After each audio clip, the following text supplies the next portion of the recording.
"Our secret is safe," he said in French, leaning toward his mistress across the candlelit table, believing his wife, sitting 3 feet away, understood nothing. He was wrong. Sophia Sinclair had been watching, listening, learning. For months, she had swallowed her suspicions like bitter medicine and told herself a good wife does not cause scenes. But silence has a breaking point. And tonight, in a room full of Yorkshire's finest families, that point arrived.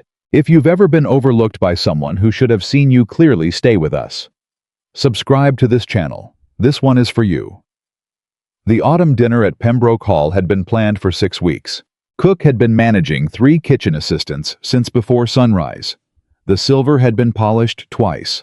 The long mahogany table in the great dining room seated 22, and every chair had been filled by 7 o'clock with the kind of people who considered their own arrival the evening's most significant event. Yorkshire's finest families, as they called themselves, had gathered in honor of nothing in particular and everything in general.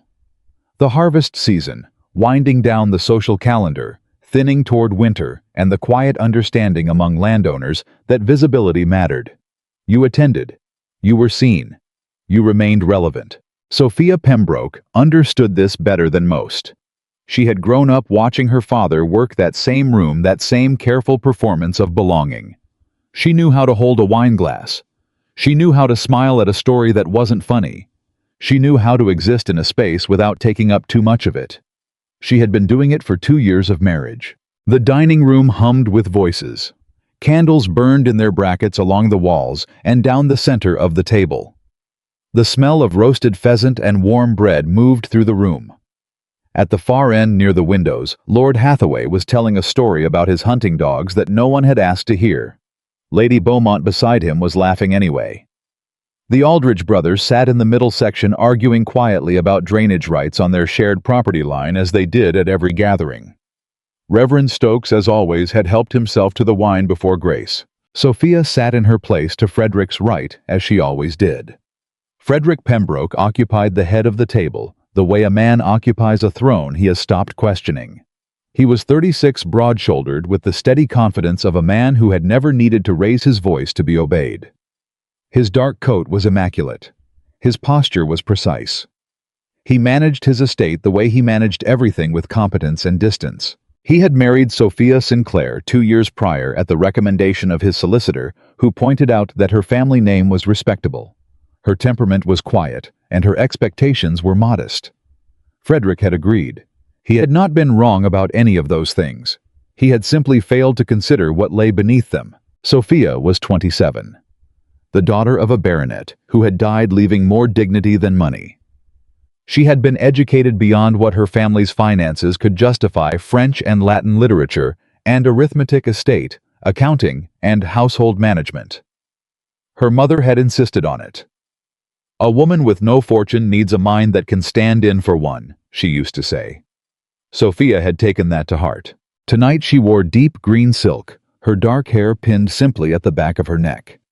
She had chosen the dress herself, without consulting anyone. She did not wear jewels she had not earned the right to feel comfortable in. She did not perform beauty, she simply inhabited it quietly, without invitation. No one at the table looked at her particularly. That was nothing new. What was new, or rather, what had been building for the past 4 months into something she could no longer dismiss, was Lady Victoria Ashford. Victoria sat 3 seats down on the opposite side of the table, angled just slightly toward Frederick. She was a widow, 32, from a Northampton family with more social standing than property. Her husband had died of fever 2 winters ago and left her with a comfortable income, a well-placed London acquaintance, and no particular reason to remain constrained by propriety. She was beautiful in the way that certain women are beautiful when they know exactly what they are doing with it. Dark gold hair, a laugh that drew eyes, jewelry that caught the candlelight at precisely the right moments. She had been coming to Pembroke Hall since spring. At first, Sophia had extended every benefit of the doubt a wife could reasonably extend. Victoria was the family connection through a cousin of Frederick's. She had business interests that overlapped with the estate. She had a that Frederick clearly enjoyed. It was not unusual for a gentleman to have female acquaintances. It was not unusual for those acquaintances to visit. Sophia had told herself these things, the way you tell yourself something that you already suspect is a lie, because the alternative requires more courage than you have gathered yet. But 4 months of evidence is difficult to keep explaining away. Frederick's letters had grown shorter, his homecomings later. The particular way he stood when Sophia walked into a room where he was already laughing. That fraction of a second where the laughter adjusted, she had catalogued that. She was not a woman who missed things. She had simply been choosing for a season not to name them. Tonight, something in her had decided the season was over. She watched Victoria across the table and kept her own face perfectly still. Halfway through the second course, while Lord Hathaway was still on his dogs, and the Aldridge brothers had moved from drainage to crop yields. Victoria leaned toward Frederick. The movement was subtle, a shoulder turning. A voice dropped below the ambient noise of 20 other conversations.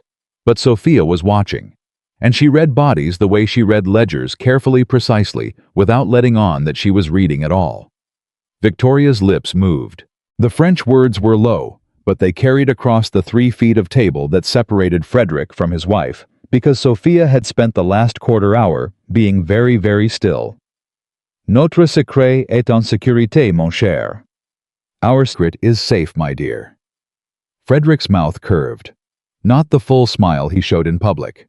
Something smaller. Something that belonged to an intimacy Sophia had never been invited into. Bien sûr, he murmured. Of course.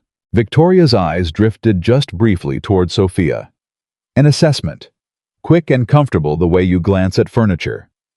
Elle ne comprend rien. She understands nothing. Frederick did not correct her. Victoria smiled a small private thing and reached for her wine glass. Elle est une femme charmante. She is a charming woman. Her voice was warm with the particular warmth of a woman who is enjoying her own generosity. Just not the woman you truly wanted. Sophia's right hand was resting on the table beside her wine glass. She felt the stem of the glass between her fingers. For one full breath, the dining room continued exactly as it had been. Hathaway and his dogs, the Aldridge brothers and their crops. Reverend Stokes reaching for the decanter. Lady Beaumont laughing at something that did not require laughter. Then Sophia set her glass down. Not hard. Not dramatically. She simply placed it on the table with the precise, deliberate care of a woman who has made a decision. The small sound cut through the nearest conversations, the way a single clear note cuts through noise, not because it is loud, but because it is exact. Several heads turned. Frederick's eyes moved to her face, and Sophia looked at Victoria Ashford with the calm steadiness of a woman who has been waiting 4 months for this particular moment, and said in French that was considerably more precise than Victoria's own, Comme c'est intéressant. Vous parlez toujours si librement quand vous pensez que la personne à côté de vous est invisible. How interesting. You always speak so freely when you believe the person beside you is invisible. The silence that followed was not the absence of sound. It was the presence of 22 people simultaneously holding their breath. Victoria's wine glass stopped halfway to her lips. Frederick did not move. His face did something complicated that Sophia had never seen it do, a shifting, a reorganizing, something that moved through his expression, like a current through still water. Lord Hathaway's story about his dogs trailed off into nothing. Reverend Stokes set down the decanter. Sophia did not look away from Victoria. She did not rush to fill the silence. She sat in it the way she had sat in every silence of the past 2 years, without apology, without drama, without any indication that she required rescue from it. Victoria lowered her glass. Her composure held, but only just. The warmth in her face had shifted into something cautious and recalculating. Sophia. Frederick's voice was low. A single word, and in it was a question he did not know how to finish. She turned to look at him, and she said nothing. That was somehow the most devastating thing she could have done. The dinner continued. Courses came and were cleared. Conversations resumed in the careful, deliberate way that conversations resume after an unignorable moment, loudly, about nothing, with great energy. Lord Hathaway circled back to his hunting dogs. The Aldridge brothers found a new disagreement. Lady Beaumont discovered a sudden passionate opinion about winter preserves. Sophia ate her meal. She answered questions when addressed. She smiled where smiling was appropriate. She was by every external measure the composed and gracious mistress of Pembroke Hall. But every person in that dining room who possessed any social awareness at all knew that something had shifted. Something had been named that could not be unnamed. A wife who had been presumed invisible had looked up from the table and proven in 2 clean sentences that she had seen everything. By 8 o'clock, the first carriages were being called. By 9, the great dining room was half empty, the guests departing with the particular speed of people who have witnessed something they intend to discuss at length once safely outside. Victoria Ashford was among the first to leave. She took her leave of Frederick with a composed murmur and did not look at Sophia directly. She swept through the front hall with her chin level and her color slightly high, and she climbed into her carriage and was gone. Sophia stood at the foot of the staircase as the last guests said their goodbyes. Frederick moved through the room doing his duty as host, shaking hands, accepting compliments about the pheasant walking. Lord Hathaway to the door, with the patience of a man who has learned to wait out a story about hunting dogs. When the last carriage had gone and the front doors had closed, Frederick turned. Sophia was already at the top of the first landing. "Sophia," she paused. Her hand rested on the banister. "We should speak." His voice was measured. It was the voice he used when he wanted to control the terms of a conversation before it began. "Tomorrow," she said. "I'm tired." She continued up the stairs without hurrying. Behind her, she heard him stand at the base of the staircase for a long moment before he moved off toward his study. She did not sleep. She lay in the dark of her room and let the evening pass through her systematically, the way she had trained herself to process information, without the interference of feeling, until she had the facts arranged correctly. The facts were these: her husband was conducting an affair with Lady Victoria Ashford. This had been proceeding for some period of time that she had chosen not to calculate with precision, because precision would have required her to confront how long she had been choosing not to see it. Tonight, it had been spoken aloud in her presence, and she had answered. The response had been instinct more than plan. She had not designed the moment. She had simply reached the end of pretending she did not understand what was being said about her by people who were counting on her ignorance to make their carelessness comfortable. But the facts did not stop there. Because Sophia had not spent the past 4 months only watching her husband. She had been watching the estate. She had come to Pembroke Hall 2 years ago, with her father's accounting books still fresh in her mind, the discipline of running numbers, of tracking expenditures against income, of catching the small discrepancies that announce large problems before they become visible to everyone else. It had been a habit from childhood, taught by a mother who understood that knowing the real state of things was the only advantage a woman in reduced circumstances could reliably hold. She had applied that habit to Pembroke Hall quietly, without making it known, because she had understood from the beginning that a husband who did not particularly want a partner would not be pleased to discover he had one. And over the past 4 months, the numbers had been telling her something. Something beyond the affair. Something that, if she was right, and she had not yet been wrong about a ledger in her life, was considerably more serious. 3 supplier invoices that did not match the deliveries recorded by the steward.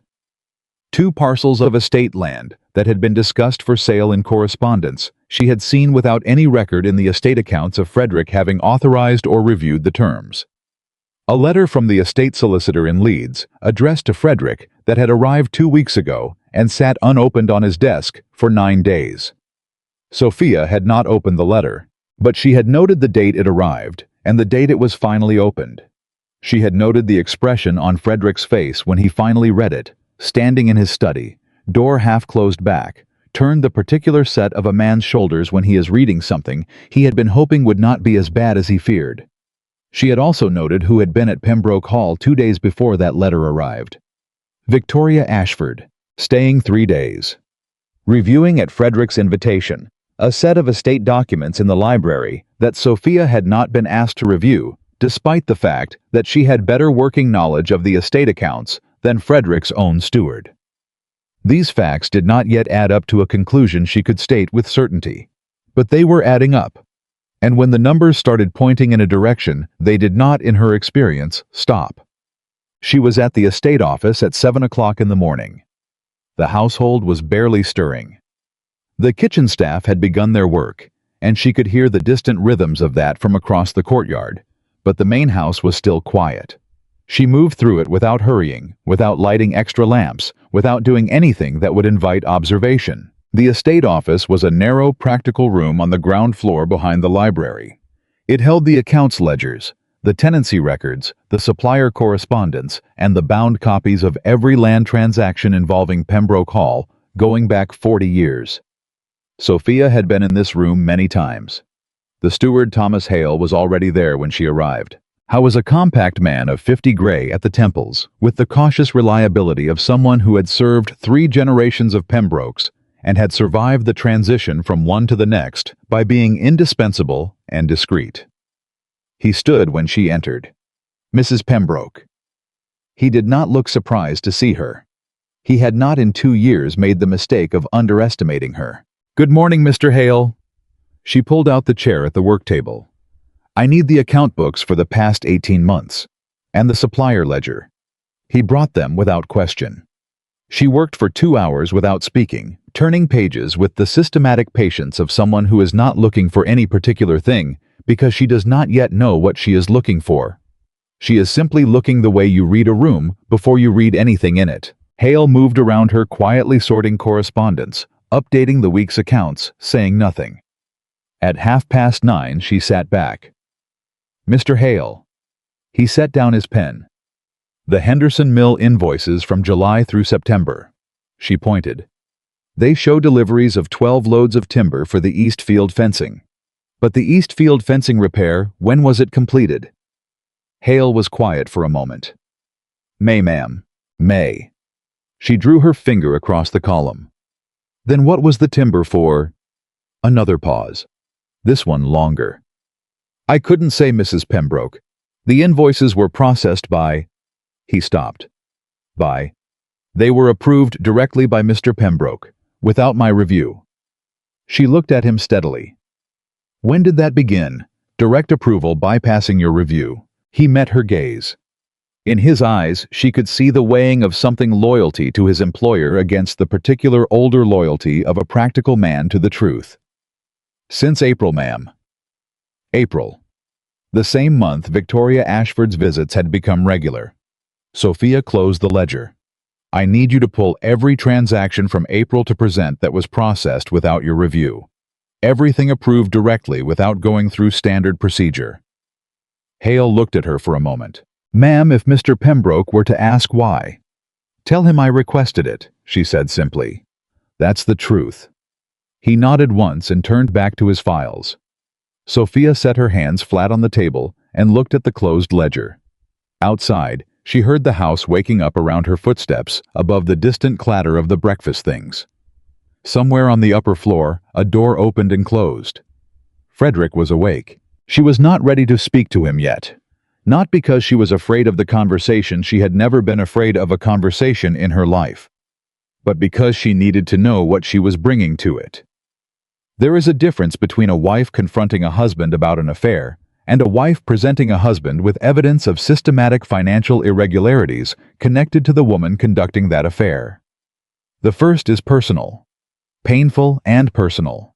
The second is something else entirely. And Sophia Sinclair Pembroke intended to know exactly which conversation she was having before she walked into it. She heard him in the corridor outside the estate office at 10 o'clock. His footsteps measured, deliberate, the particular rhythm of a man who has been rehearsing his opening line slowed outside the door. A knock. "Come in?" Frederick entered. He was dressed for the morning, but not for riding coat and waistcoat, no hat. The look of a man who had decided this conversation would happen inside rather than out. He saw the ledgers spread across the table and stopped. "You're working." "I am." He came further into the room. He looked at the books. He looked at her. "I had expected you to say something last night." "I was tired last night." "You were perfectly composed last night." There was something in his voice, not quite admiration, not quite frustration. Something that was not used to being the smaller thing in a room. "You've never— I didn't know you spoke French like that." She looked up at him. "There are a great many things about me you didn't know." Hai took that the way a man takes something that lands accurately with a stillness that absorbs rather than deflects. About last night. He moved toward the chair across the table and did not sit in it, stood behind it, hands on the back. Lady Ashford. Frederick. Her voice was quiet and even. Before you say anything about Lady Ashford, I need you to tell me something, and I need the truth. He waited. The Henderson Mill invoices. She opened the ledger and placed it on the table facing him. These 12 loads of timber billed in July, August, and September. What were they for? He looked at the page. Something passed across his face, a shifting the same current she had seen the night before, but deeper now. Sophia. What were they for Frederick? The silence stretched, and in that silence, watching his face, she understood something she had not fully understood until that moment. He did not know. He had not looked at these invoices. He had not approved them with knowledge of what they were for. He had signed his name where he was asked to sign it the way a man signs things when he has delegated his attention somewhere else entirely. Who prepared these invoices? Her voice remained level. Was it Hale? No. He said it quietly, reluctantly. Then who? Another silence. Victoria recommended an estate agent, he said finally. A man named Graves. She said he had connections in the Leeds merchant community that could save the estate money on material costs. I allowed him to manage several of the recent supply contracts. Sophia set her hands flat on the ledger. Frederick. She waited until he looked at her directly. I need you to understand something. Whatever has been happening between you and Lady Ashford, whatever that is, and whatever it means, I am telling you right now that there is something else happening. Something that has nothing to do with sentiment and everything to do with Pembroke Hall. He looked at her. Someone has been taking money from this estate, she said, systematically, through supply invoices that do not correspond to recorded deliveries, and through at least 2 land transactions I have not yet been able to fully trace. The man named Graves, whoever he is, was positioned to manage those contracts by Lady Victoria Ashford, and she has been in this house with access to these records for the past 6 months. The expression on Frederick Pembroke's face in that moment was one Sophia had never seen on it before. It was not anger. It was not defensiveness. It was the particular devastating look of a man who has just understood that he has been the most carefully designed fool in someone else's plan. You're certain? His voice had changed. The rehearsed quality was gone. I'm not yet certain of everything, she said honestly. But I am certain enough to tell you that you need to stop trusting that man Graves immediately, and you need to consider very carefully who else Lady Ashford has recommended to you in the past 6 months. He stood there. She watched him. Outside, the autumn morning continued the sounds of the estate moving through its routines. Horses in the yard, a delivery cart on the lane, the ordinary steady life of a place that did not know it was standing at the edge of something. Sophia. His voice was quiet. It had lost something, the management, the distance, all of it. Why did you bring this to me? After last night you could have... I'm not doing this for you, she said clearly. I'm doing this for Pembroke Hall. The tenants on this estate have families. The workers in those fields are people who depend on the soundness of this property. Whatever has happened between us privately, that is not their problem, and I will not let it become mine to ignore. Frederick looked at her across the spread ledgers and the morning light and the ruins of a dinner that had already changed the rest of their lives. I didn't know, he said. About the money. I swear to you I didn't know. I believe you, she said. But believing you about the money doesn't resolve everything else. He was quiet. No, he said finally. It doesn't. She closed the ledger. She stood. I'll need your full cooperation to trace what's been taken and where it went, she told him. And I will need access to every document that man Graves produced and every recommendation Lady Ashford has made in writing. Can you give me that? He looked at her for a long, unreadable moment. Yes, he said. Then we'll begin tomorrow morning. She gathered the stack of ledgers and set them in order. Today, I want Hale to pull everything. Tomorrow, I want to understand exactly what we're dealing with. She moved toward the door. Sophia. She stopped. I'm sorry. The word came out stripped of everything that usually surrounded Frederick Pembroke's speech. No management. No distance. Just the word sitting in the air between them, undefended. She turned to look at him one last time before she left the room.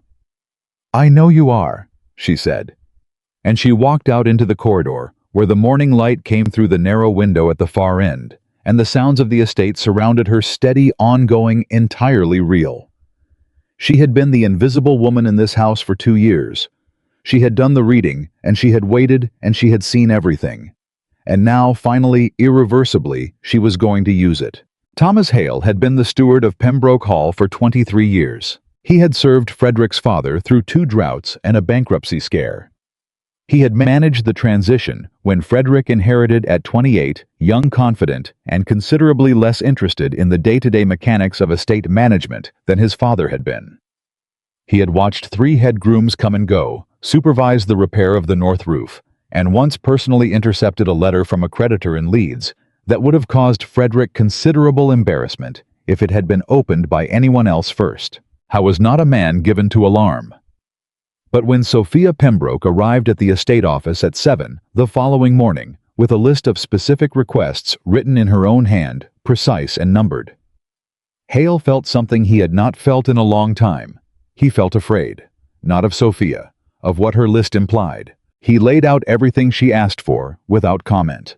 The supplier ledgers from April, forward, the land correspondence files, the steward's approval logs that showed with painful clarity exactly how many transactions had bypassed his review entirely since the spring. He set them in the order she had requested and stood back and watched her begin. She worked the way her father had once worked, Hale thought. The late Sir Edmund Sinclair had been a man who read numbers the way other men read faces, instinctively, completely catching the thing beneath the surface before he could have explained how.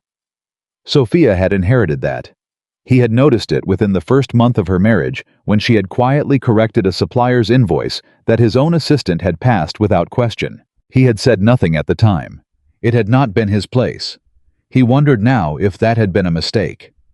She read for 40 minutes without looking up. The only sound in the room was the turn of pages and twice the scratch of her pen as she made a note in the small book she had brought with her. Then she sat back and pressed her fingers together and looked at the far wall. "Mr. Hale." Her voice was measured, but something underneath it had gone tight. "How many of your regular suppliers have changed their invoicing process since April?" He had already thought about this. "4, ma'am. Henderson Mill, which you identified yesterday. Carver's Ironworks. The stone suppliers for the south boundary repair. And the wool merchant in Harrogate. All 4 recommended by the agent named Graves. 3 of the 4. The Harrogate merchant, I believe Lady Ashford mentioned him directly to Mr. Pembroke, before Graves was brought in." Sophia was quiet for a moment. Then she picked up her pen and added something to her notebook. "And the land correspondence." She moved to that file. The 2 parcels under discussion for sale, the lower pasture at Barton Field and the woodlands on the eastern boundary, were these discussions initiated by Mr. Pembroke. Hale hesitated. She looked up. "The truth, Mr. Hale, whatever it is." He straightened slightly. The initial suggestion came in a letter from a property broker in Leeds, a Mr. Fenwick. He wrote to Mr. Pembroke suggesting that given current market conditions, those 2 parcels represented. I believe the phrase was exceptional liquidity opportunities. Mr. Pembroke showed the letter to Lady Ashford during one of her visits. She encouraged him to respond favorably. And did he respond favorably? There was a preliminary reply drafted. I was not asked to review it. Do you know who drafted it? Another pause. Heavier this time. The handwriting on the draft was not Mr. Pembroke's, Hale said carefully, and it was not mine. The room was very quiet. Sophia closed the land correspondence file. She stood. She walked to the narrow window and stood with her back to him for a moment, not looking out, just standing, thinking in the particular way she thought when she was assembling pieces into a shape. Then she turned around. "I need you to do something for me, and I need it done without Mr. Pembroke's knowledge for now. Not to deceive him, but because I need the information before I can present it to him coherently, and I don't want him acting on incomplete facts." Hale nodded once. I need you to contact the Henderson Mill directly, not through correspondence in person or through someone you trust absolutely. I need to know what was actually delivered to this estate between July and September, what the mill has on record as delivered, and to whom payment was made. Because the invoices show payment processed. But I have not been able to confirm where the payment went after it left Pembroke Hall's accounts. Hale understood immediately. He had been a steward long enough to know what that meant. Payment processed, but destination unclear, was not an accounting error. It was a theft dressed in paperwork. I'll go myself, he said. Thank you. She gathered her notebook and the 2 ledgers she had been working from. One more thing. The man Graves. Do you have an address for him? A place of business? He gave a Leeds address. I wrote to him twice in August about a materials discrepancy and received no reply. A Leeds address that doesn't respond to correspondence, Sophia said quietly. She wasn't asking. She was confirming something she had already suspected. She moved toward the door. Mrs. Pembroke. Hale spoke before he had decided to. She stopped. I should have, when the irregularities first appeared in May, I should have brought them to you. She turned to look at him. You brought them to Mr. Pembroke. I tried to. He was occupied. The conversations were brief. He assured me the new process was more efficient. Hale's jaw tightened briefly. I told myself it was not my place to push further. She looked at him steadily, not with blame, with something more complicated than that. It was your place, she said. But I understand why you didn't. We'll correct it now. She left. Hale stood alone in the estate office and looked at the files spread across the table and thought that he had been wrong 2 years ago to assume that Frederick Pembroke's quiet wife was simply a decorative figure in a house that did not require her. He had been very wrong about that. Frederick found her at the library at noon. She was at the long reading table with 3 correspondence files open and her notebook beside her hand. He came in, closed the door behind him, and stood for a moment taking in the scene, his wife of 2 years, surrounded by the paperwork of his estate, looking entirely as though she belonged there, and always had. He pulled out the chair across from her and sat down. She did not look up immediately. She finished the line she was reading, made a small mark in her notebook, and then looked at him. The distance between them at that table was different from the distance that had existed between them for 2 years. That old distance had been comfortable, cultivated even. This new distance was something else. Alive. Uncertain. Neither of them knew yet what it would become. I need to tell you something, he said, before you go further with the accounts. She set her pen down. I knew about the letters from Fenwick, he said. The property broker. I knew about the discussions regarding Barton Field and the Eastern Woodland. I did not initiate them, but I did not stop them either. I allowed them to proceed further than I should have based on... He stopped, started again. Based on advice I accepted without examining it carefully enough. Victoria's advice. Yes. She did not react visibly. She simply held the information. She told me the estate would benefit from liquidating underperforming parcels, that the market timing was favorable, that Fenwick was reputable. He paused. I didn't verify any of it independently. Sophia was quiet for a moment. When she spoke, her voice was even. Did any money change hands for the land parcels? No. The discussions were preliminary. No transaction was completed. Then those parcels are still yours? Yes. She nodded slowly. That's something. He looked at her across the table. I made it easy for her. Whatever she was doing, I made it easy, because I wasn't paying attention to what I should have been paying attention to. The words lay between them. Sophia picked up her pen again. She did not use it, just held it. Frederick, I'm going to ask you something and I need an honest answer, not a managed one. He waited. How much of what Victoria told you about the estate, about the suppliers, the land, the advisors, how much of it did you actually verify against what Hale or your solicitor told you before you acted on it? The silence was its own answer. Almost none of it, he said finally. Why? He could have given her several answers. He was aware of several answers that were available to him, answers that would have distributed the fault more evenly and made him look less like what he currently felt like. He chose not to use any of them. "Because I was not thinking clearly," he said. "Because I had allowed something personal to compromise my judgment. And because—" he stopped. Because I told myself that a capable man doesn't need to double-check his own decisions." He said it flatly. Which is something a man tells himself when he has already made a decision for the wrong reasons and does not want to examine it. Sophia looked at him for a long moment. She did not tell him that was honest. She did not tell him it was good that he admitted it. She was not in the business of rewarding a man for meeting a basic standard of truthfulness. But something in the careful wall of her expression shifted. Just slightly. Just enough that he saw it. "All right," she said. "Then here is where we stand. I believe that the supplier irregularities represent a diversion of funds, not errors, deliberate diversion. I don't yet know exactly how much or where it went, or how many people were involved in executing it. Graves is either a fabricated identity or a man who has already left the county. Mr. Hale has gone to the Henderson Mill today to establish what was actually delivered against what was invoiced. When he returns, we'll have a clearer number." Frederick absorbed this. "And Victoria? Victoria is a separate question." Sophia's voice did not change. "Whether she was the architect of this, a willing participant, or simply the introduction point for people who used her connections, I don't know yet. But she put Graves in front of you. She encouraged the land discussions. And she was in this house with access to estate documents throughout the period when these irregularities began." He looked at the table. "She might not have known what Graves was doing." "She might not have," Sophia agreed. "Or she might have known exactly. That is what we need to determine before anyone is accused of anything." He looked up sharply.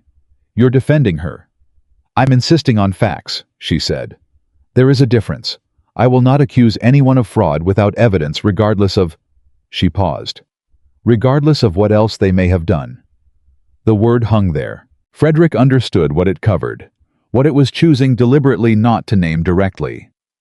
"Sophia, not yet." Her voice was quiet but final. "The estate first. Everything else after." He looked at her for a long moment. A wife who had every right to make this personal, who had been handed on a plate the grounds for a confrontation of explosive proportions, and had instead walked into the estate office at 7 in the morning and started reading ledgers. "You are nothing like what I expected you to be," he said. It came out without the managing quality his voice usually carried. It came out simply the way things come out when a man has stopped preparing what he means to say and started saying what he actually means. Sophia looked at him. "I know," she said. "That's your loss, Frederick, not mine." She picked up the correspondence file and returned to reading.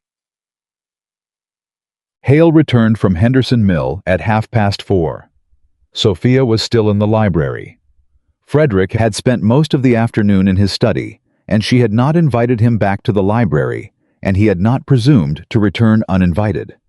The space was hers, and he was beginning to understand for the first time what it meant that spaces in this house had never been offered to her. Hale knocked and entered, and Sophia looked up and knew from the set of his face that what he had found was not better than she had feared.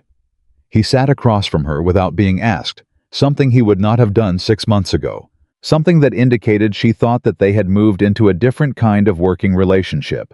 "The mill foreman confirmed delivery records going back 2 years, he began.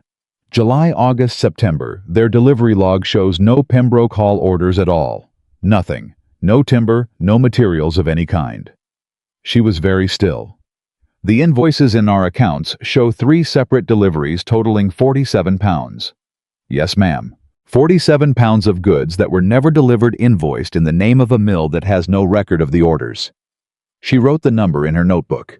"And payment. The mill foreman says their bank has no record of receiving payment from Pembroke Hall. So the payment left our accounts." She followed the logic aloud steadily. "It did not arrive at the mill, which means it went somewhere in between."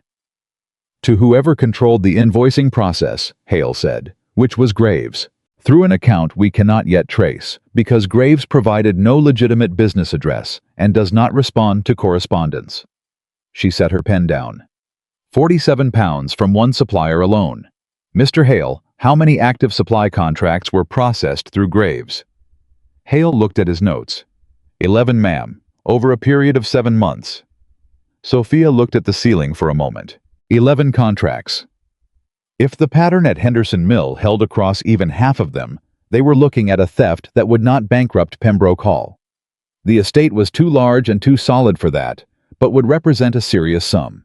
The kind of sum that, combined with the attempted land liquidation, suggested something more organized than a single opportunist with a false name. "We need the solicitor," she said. "Yes, ma'am." "Can you ride to Leeds tomorrow? Not to Fenwick, to Mr. Pembroke's family solicitor. His name is Ashworth. He's been with the family since Frederick's father's time. I know him well. Tell him we have a matter requiring his immediate attention and discretion. Do not put the details in writing. Tell him to come in person."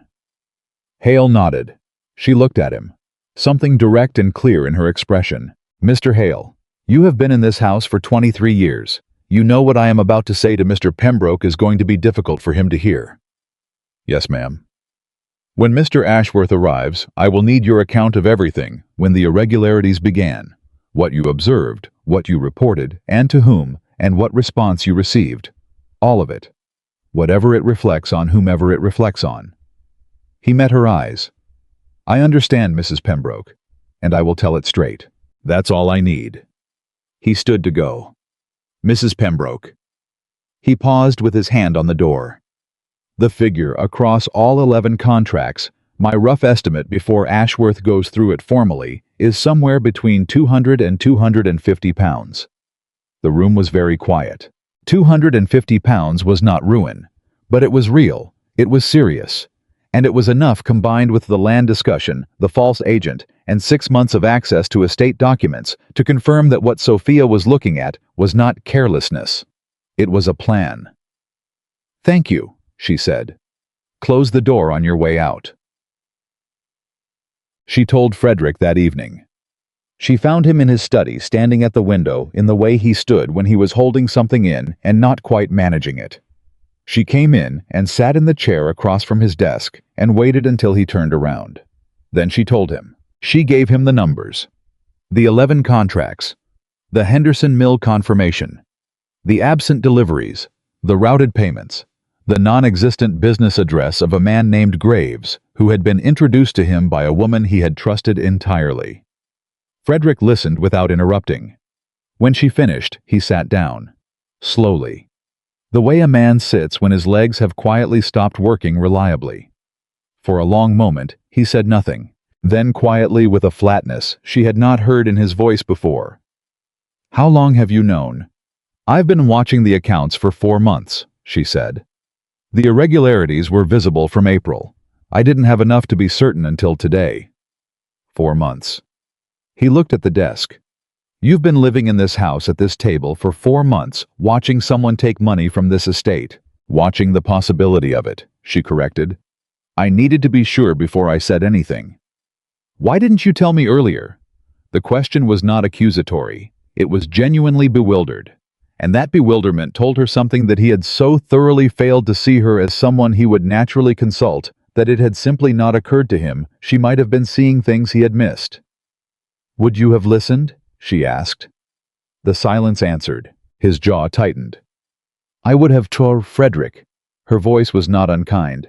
4 months ago, we did not have the kind of marriage in which you asked my opinion about the estate accounts.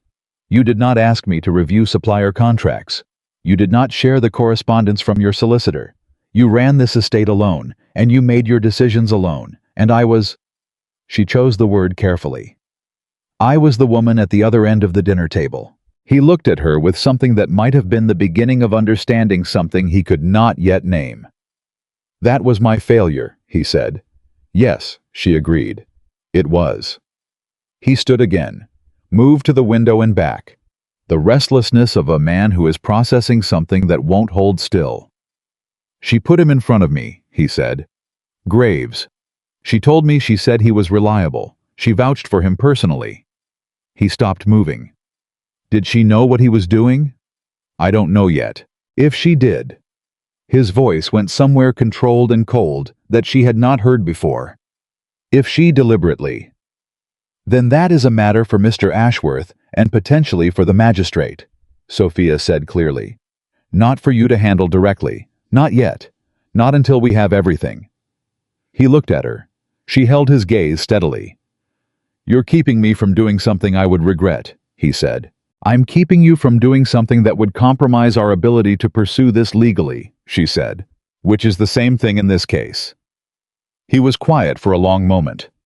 Then something happened on his face, not a breaking exactly. More like the slow release of pressure that has been building too long in a contained space. It moved through him visibly, that release, and what settled after it was not weakness. It was something quieter and more real than the composure he usually wore. Tell me what you need from me, he said, to fix this. Sophia looked at her husband, at the man who had spent 2 years looking past her to a woman who had been using his blind spots against him. At the man who was sitting in the rubble of his own choices and asking her finally how to find his way out. She had spent 4 months being steady and careful and invisible, doing the reading, building the case, holding herself together in a house where she had never been fully seen. She was done with invisible. I need you to send a message to Victoria Ashford tonight, she said. Not confrontational, courteous. Tell her that you have become aware of certain irregularities in the estate accounts and that you are conducting a review. Nothing more than that. He frowned slightly. Why? Because a woman who is innocent will offer to help. Sophia picked up her notebook from the desk. And a woman who is not innocent will begin preparing her defense immediately. And how she responds to that letter will tell us considerably more than anything she might say to our faces. Frederick looked at her for a long, steady moment. And then, for the first time in 2 years of marriage, Frederick Pembroke looked at his wife the way a man looks at someone he has profoundly, inexcusably underestimated. All right, he said quietly. She stood. I'll expect her response by Thursday, she said. When Ashworth arrives, we'll know what we have. She walked to the door. Sophia. She stopped. Did not turn around immediately. I'm sorry. The word came again, different this time than it had sounded in the estate office yesterday morning. Deeper, more specific. Not the reflexive apology of a man caught in something he cannot explain away. The deliberate apology of a man who is beginning for the first time to see the full shape of what he has done wrong. She stood in the doorway for a moment. I know, she said. She left him with the letter to write, and the weight of 250 pounds and 6 months of his own blindness settling around him in the quiet of his study. And she walked down the corridor with her notebook in her hand and her numbers in her head, and the particular steadiness of a woman who has been right all along and has finally stopped pretending she does not know it. The solicitor would come Thursday. Victoria's response would come before then, she suspected. And when both had arrived, Sophia Pembroke would know exactly what the next move was. She always did. Victoria's letter arrived on Wednesday, not Thursday. Wednesday, a full day earlier than Sophia had expected, which was itself a piece of information. Hale brought it to her in the library, where she had spent most of the morning organizing the documentation she and the steward had assembled over the past 2 days into a coherent sequence. The kind of sequence that a solicitor could follow without needing anything explained twice. She looked at the envelope, at the handwriting on the outside, and set down her pen. The seal was unbroken. Hale had brought it directly without opening it, as she had known he would. She broke it herself.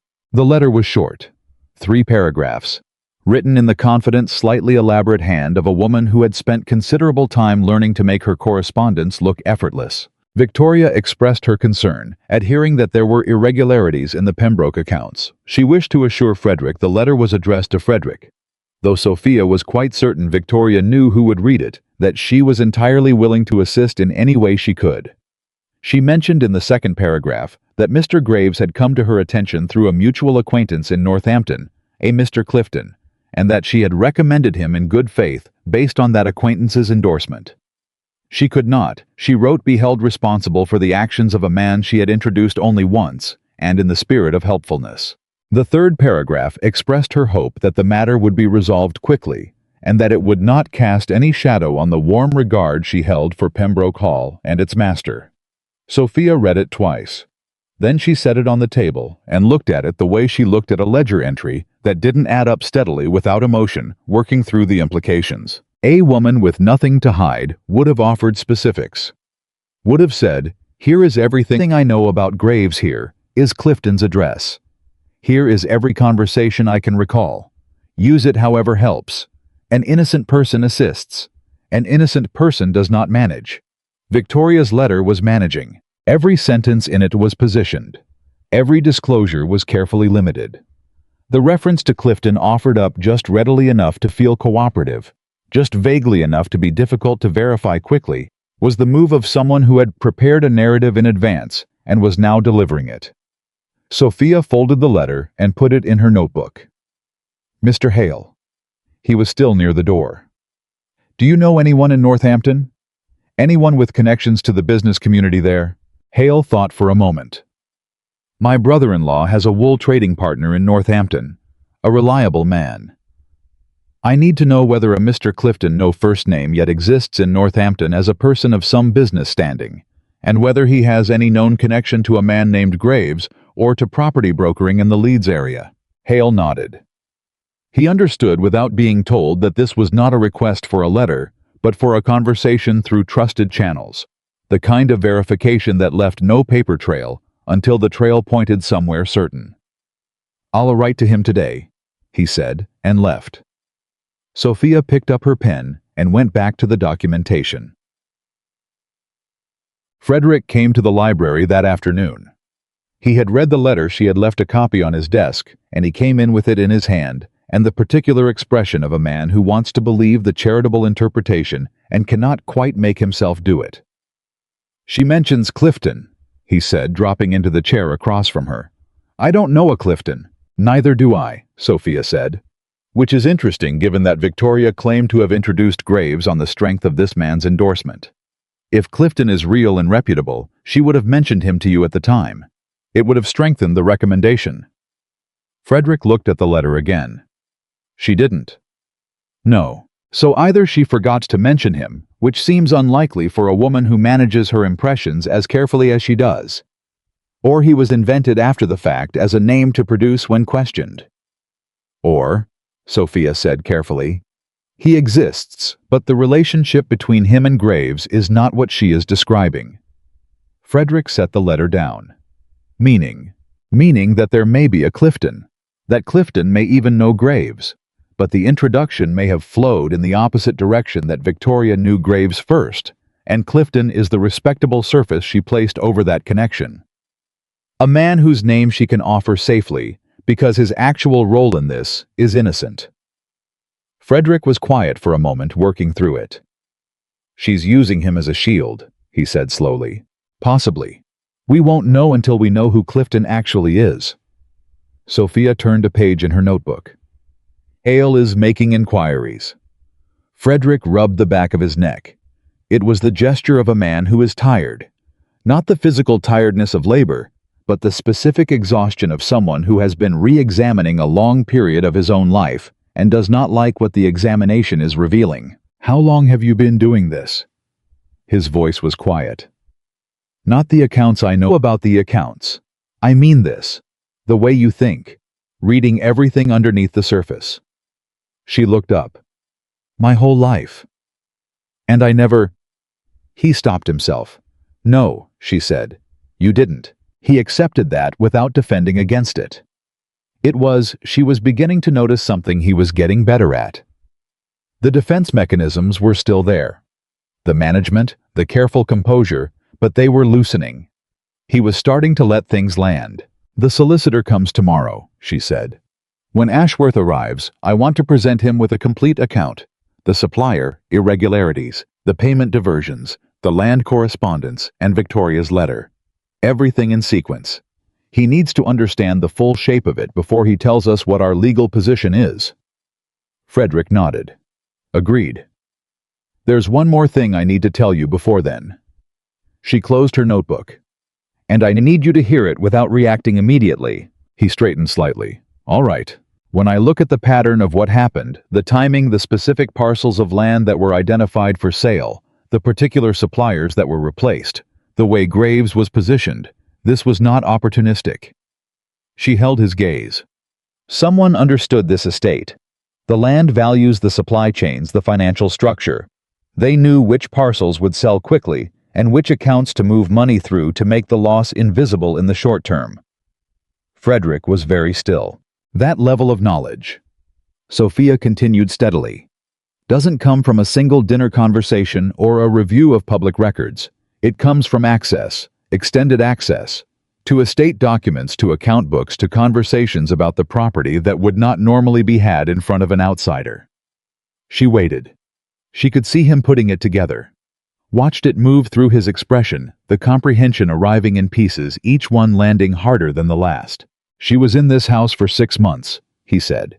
His voice had gone flat. Yes. I gave her access to, I showed her the accounts myself. I asked her opinion on the land valuations. He stopped. You trusted her, Sophia said. That's what trust looks like when it's being used against you. It looks like reasonable behavior until you know what it was building toward. He stood up abruptly, moved away from the table, stood with his back to her for a moment. When he turned around, his face had gone through something and come out the other side. Tell me honestly, he said. Do you believe she came here with this in mind from the beginning? Was any of it? He stopped again. Couldn't finish the question. Sophia understood what he was asking. Whether any of it had been real. Whether the warmth, the attention, the apparent regard, whether any of it had existed outside of what it was useful for. She answered him honestly, because he had earned honesty. I don't know, she said. It's possible she began as something genuine and became something else when she saw the opportunity. It's possible it was always designed. I cannot tell you which is true. I can only tell you what the evidence shows about what she did, not about what she felt.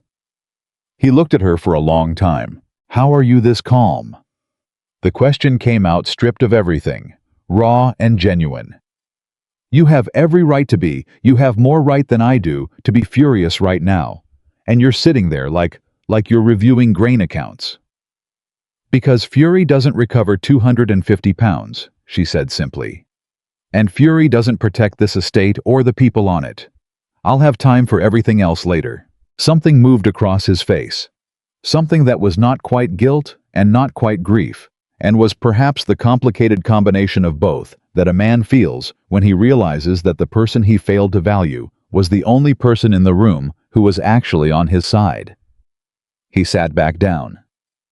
What do we do, he asked, when Ashworth gets here? We give him everything. Let him tell us the legal options. If Graves can be found and Ashworth may have connections and leads that can locate him faster than we can, then there may be grounds for criminal prosecution. The money is recoverable if we can prove where it went. And Victoria.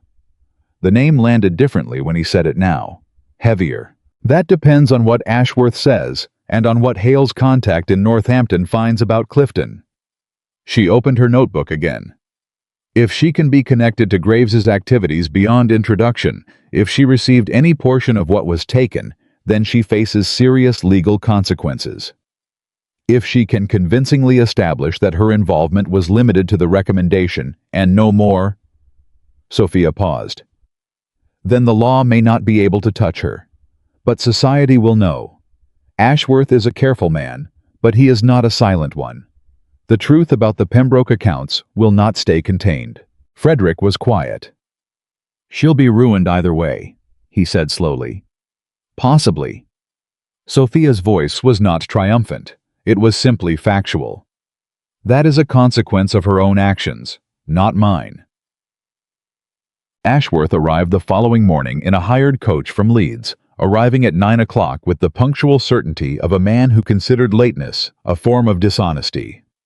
He was 60, gray-haired, with the careful, unhurried manner of a solicitor who had learned that the worst thing you could do with a complicated situation was rush it. He shook Frederick's hand. He shook Sophia's hand with the same firmness, looking her directly in the eye, which was the first indication that he was a man who had already adjusted his assessment of who was running this meeting. They sat in the library. Sophia had organized the documentation in folders, supplier ledgers, delivery confirmation from Henderson Mill. The list of 11 contracts processed through Graves, the land correspondence, Victoria's letter, and a clean summary sheet she had written herself the night before, giving the timeline in order with a brief notation of each element's significance. She gave Ashworth time to read through it. He read with the focused silence of a man who does not skim and does not require explanation while he is reading. Frederick sat beside Sophia and said nothing. The clock on the mantel marked the quarter hour. Outside, a horse crossed the yard. When Ashworth set the last page down, he looked at Sophia. "This is thorough," he said. "Extraordinarily thorough. Thank you. I want to confirm several things." He turned to the supplier summary. "The Henderson Mill, you have a verbal confirmation from the foreman of no deliveries and no payment received, but nothing in writing yet." "I sent Hale back yesterday with a request for a signed statement," Sophia said. "We expect it by tomorrow." "Good. That written confirmation is essential. Without it, Graves's counsel, if he has any, will argue the mill's records are in error. With it, the invoicing fraud becomes difficult to contest." He moved to the land correspondence.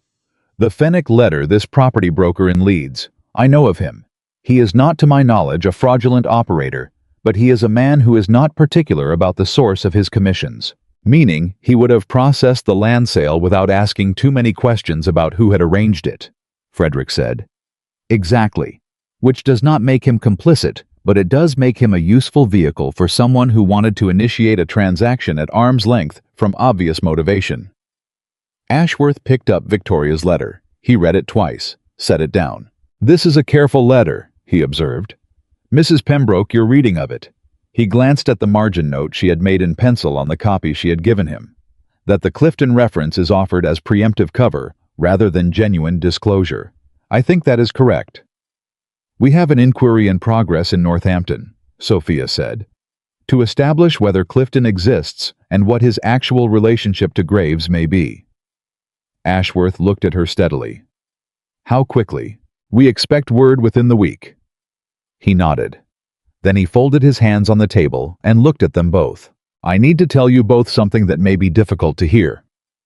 He spoke with the measured directness of a man who had delivered difficult information for 40 years and had learned that softening it only extended the pain.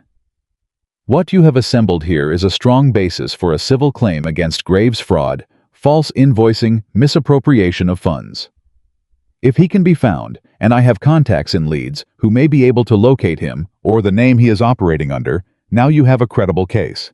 And Victoria," Frederick's voice was controlled, "Lady Ashford's legal exposure depends entirely on whether she can be shown to have received any portion of the diverted funds or to have directed Graves's activities in any demonstrable way." Ashworth paused. "Her letter carefully avoids any admission. It positions her as an innocent intermediary. That positioning was deliberate. Someone coached her in how to respond, or she is shrewd enough to have done it herself." "She is that shrewd," Sophia said quietly. "Then her legal position may be protected.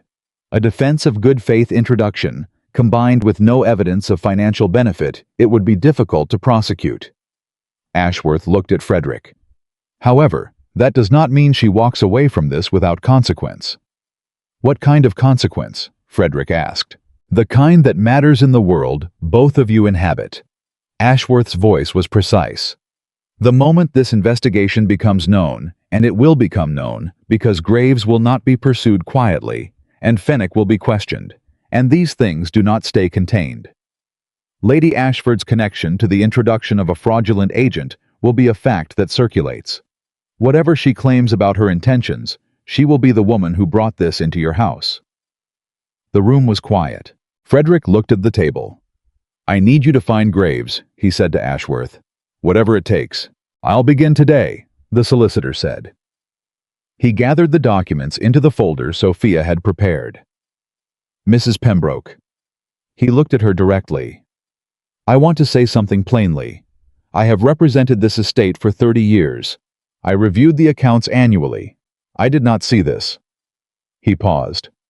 "You saw it in 4 months without being asked to look, without access to half the documentation I have available to me, and without anyone's assistance until recently. That is... He stopped, started again. That is the work of a considerable mind. Sophia met his eyes without flinching or deflecting. Thank you, she said. I would have seen it sooner if I had been given proper access. Ashworth looked at Frederick. Frederick looked at the table. That, Ashworth said, is a conversation the two of you need to have. He left after lunch with the documentation folder under his arm and the name of Hale's contact at Henderson Mill, and a clear set of next steps that he had outlined for Sophia in writing before departing. She walked him to the front entrance and watched his coach move down the drive. When she turned back into the house, Frederick was standing in the entrance hall. They looked at each other across the space of the hall, the same hall they had moved through for 2 years past each other, around each other. The careful choreography of two people who had never learned to take up space in the same room at the same time. He's right, Frederick said. We need to have that conversation. Not today. She moved past him toward the stairs. Sophia. Frederick. She stopped on the third step, which put her almost exactly at his eye level. She turned. There is a considerable amount of work still to be done before this is resolved. Ashworth needs the Henderson Mill statement. Hale's contact in Northampton hasn't replied yet. There are 9 more supplier contracts to trace. I am not going to stop in the middle of that to have a conversation about our marriage, because that conversation deserves more than whatever energy is left over from everything else. He absorbed this. You're not refusing to have it, he said slowly. You're scheduling it. Yes. Something passed across his face, not quite a smile. Something quieter. Recognition maybe of a characteristic that had been there all along, and that he had never once looked at closely enough to see. All right, he said. When you're ready. She nodded once and continued up the stairs. The reply from Northampton arrived 4 days later. It came through Hale's brother-in-law, delivered not by post, but by a rider, which meant the brother-in-law had judged the information important enough to pay for speed. Hale brought it to Sophia in the estate office without opening it, and she read it at the work table with the door closed and Hale standing quietly on the other side of the room. A Mr. Gerald Clifton did exist in Northampton. He was a respectable wool merchant, known to Hale's contact personally. He had no known connection to property brokering in Leeds. He had no known connection to anyone named Graves. But he had a connection to Lady Victoria Ashford. He was her cousin. A quiet cousin not frequently mentioned in social circles, not prominent, but present. Documented if you knew where to look. The brother-in-law had found a record of a business matter 5 years prior in which Clifton and Victoria Ashford had appeared as co-signatories on a document related to the settlement of her late husband's estate. Sophia read the letter twice, folded it, set it on the table. Then she sat for a moment and let the shape of it settle into everything else she already knew. Victoria had offered Clifton's name as the source of Graves's introduction. A name that sounded like a respectable arm's-length reference. What she had not mentioned, what she had very carefully omitted, was that Clifton was her own cousin. That the chain of endorsement ran entirely within her own family. That there was no independent third-party validation at all, which meant that the story she had told in her letter was constructed. Not merely selected, constructed. Sophia sat for a full minute without moving. Then she stood, picked up the letter, and went to find Frederick. I was in the estate yard when she found him going over something with the head groom near the stables. He saw her face before she said a word. He excused himself and walked toward her, and she handed him the letter and waited while he read it.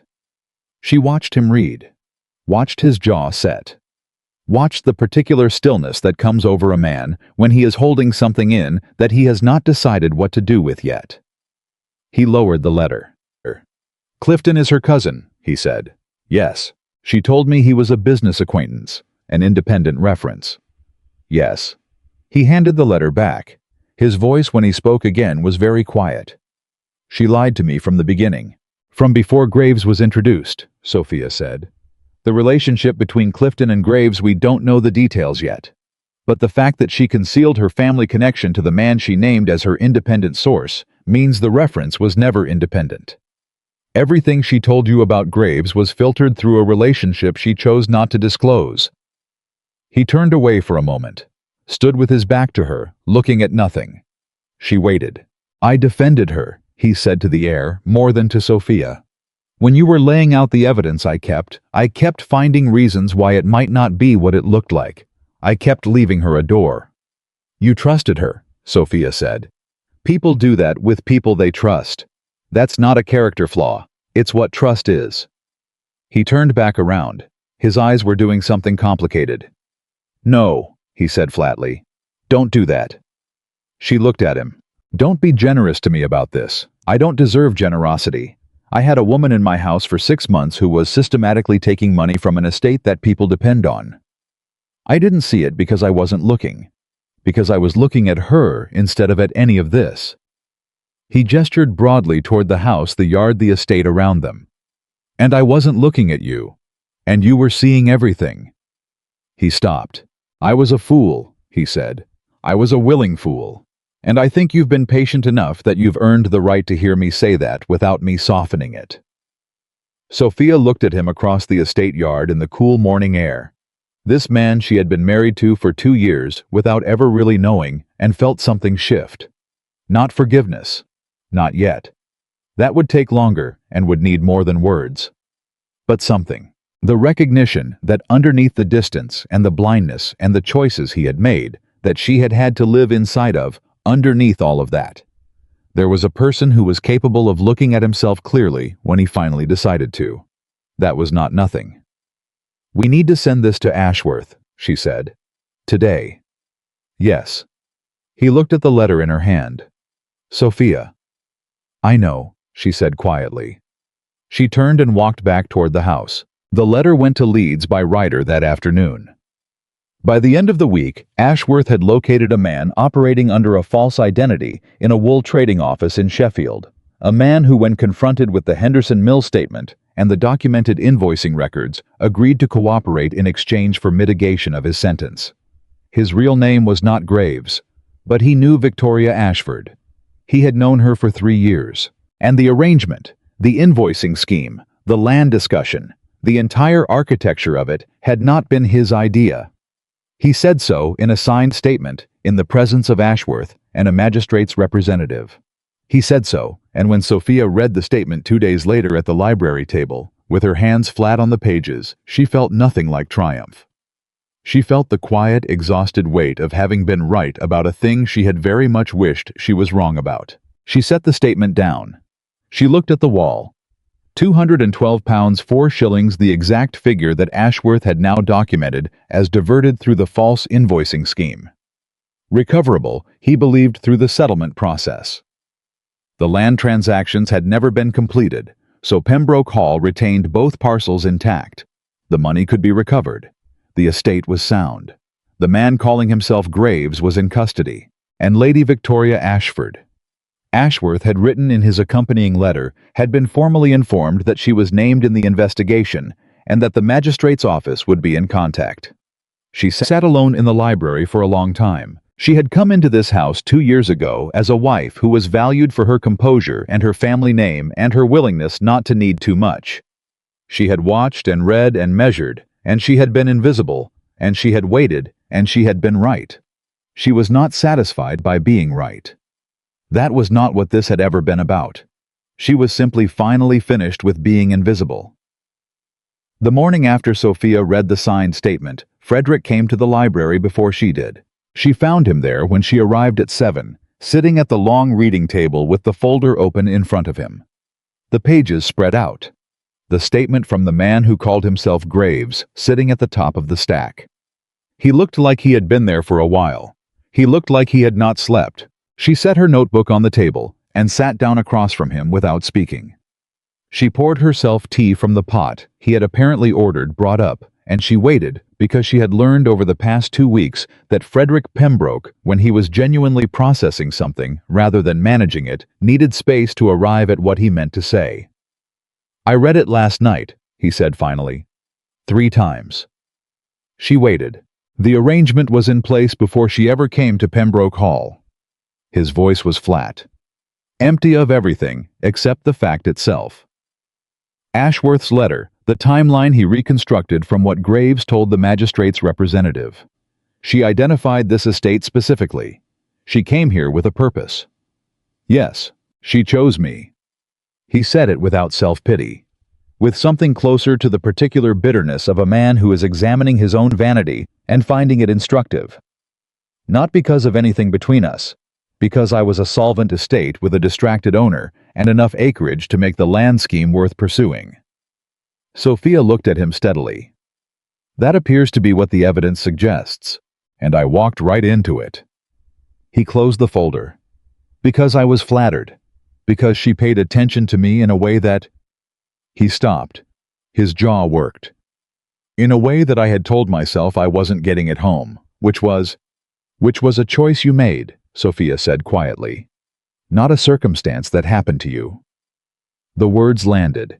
She had not softened them. He accepted them without flinching. Yes, he said. It was a choice I made. The clock on the mantel marked the quarter hour. Outside the estate was waking up the ordinary sounds of a working property, moving into its morning entirely indifferent to the conversation happening in the library. I want to ask you something, Frederick said. And I need you to answer it honestly, even if the honest answer is the one I don't want to hear. She set down her teacup. Is there anything left to save? His voice was low. Between us. Is there anything after everything I've done and everything I failed to do? Is there anything here worth the attempt? Sophia looked at her husband across the table. She thought about the woman she had been when she walked into this house 2 years ago. Quiet and careful and determined to make something work from materials that were not quite right. She thought about the ledgers and the silence and the dinner table and Victoria's voice carrying across the candlelight in French. She thought about every morning she had woken up in this house and chosen to be steady rather than defeated. She did not answer immediately, because the honest answer was not simple, and she had not spent 2 years being careful and precise to abandon that now, on a question that mattered more than any of the others. I don't know yet, she said finally. He looked at her. That's not a no, she said. But it's not a yes either. What I know is that the man you have been for the past 2 weeks, the man who sat across from Ashworth and told the truth without managing it, who read that statement and didn't look for a way to make himself less responsible than he was, that man is someone I could learn to trust. She paused. Whether I can trust him enough to rebuild something, I need more than 2 weeks to answer that. Frederick was quiet for a long moment. What do you need from me?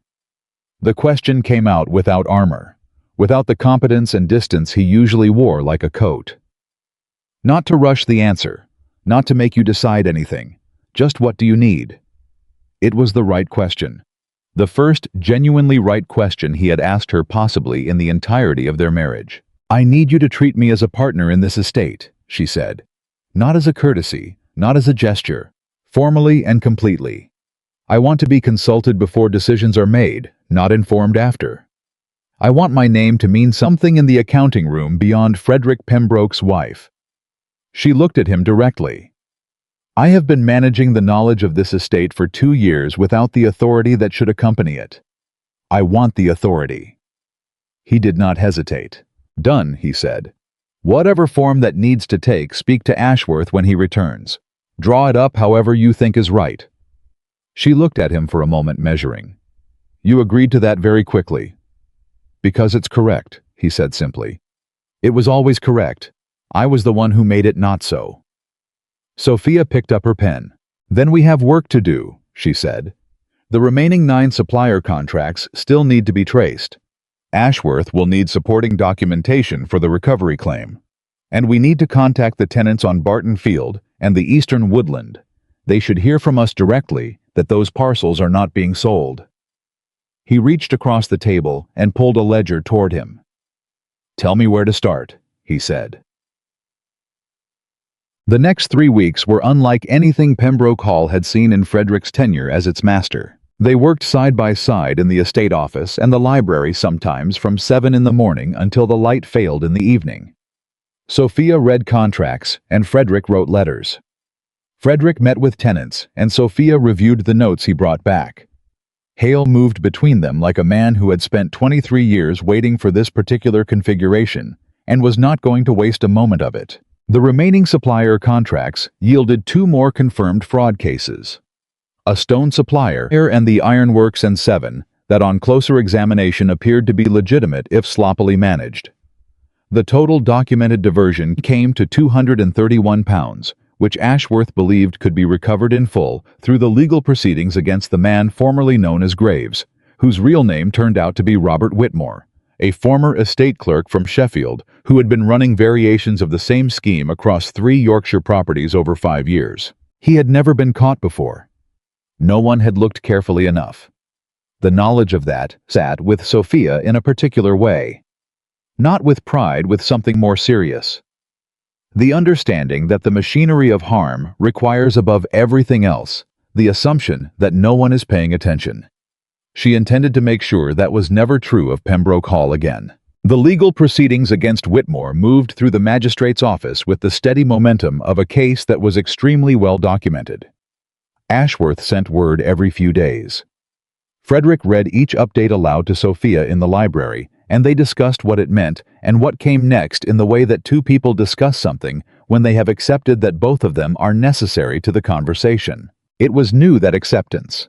It was unfamiliar in the way that good things are sometimes unfamiliar, like a room you have always owned but never fully entered. On the 4th day of the 3rd week, a letter arrived from Ashworth that was not about Whitmore. It was about Victoria. Sophia read it first. She always read Ashworth's letters first, now not because Frederick had ceded that to her, but because they had worked out without discussing it explicitly.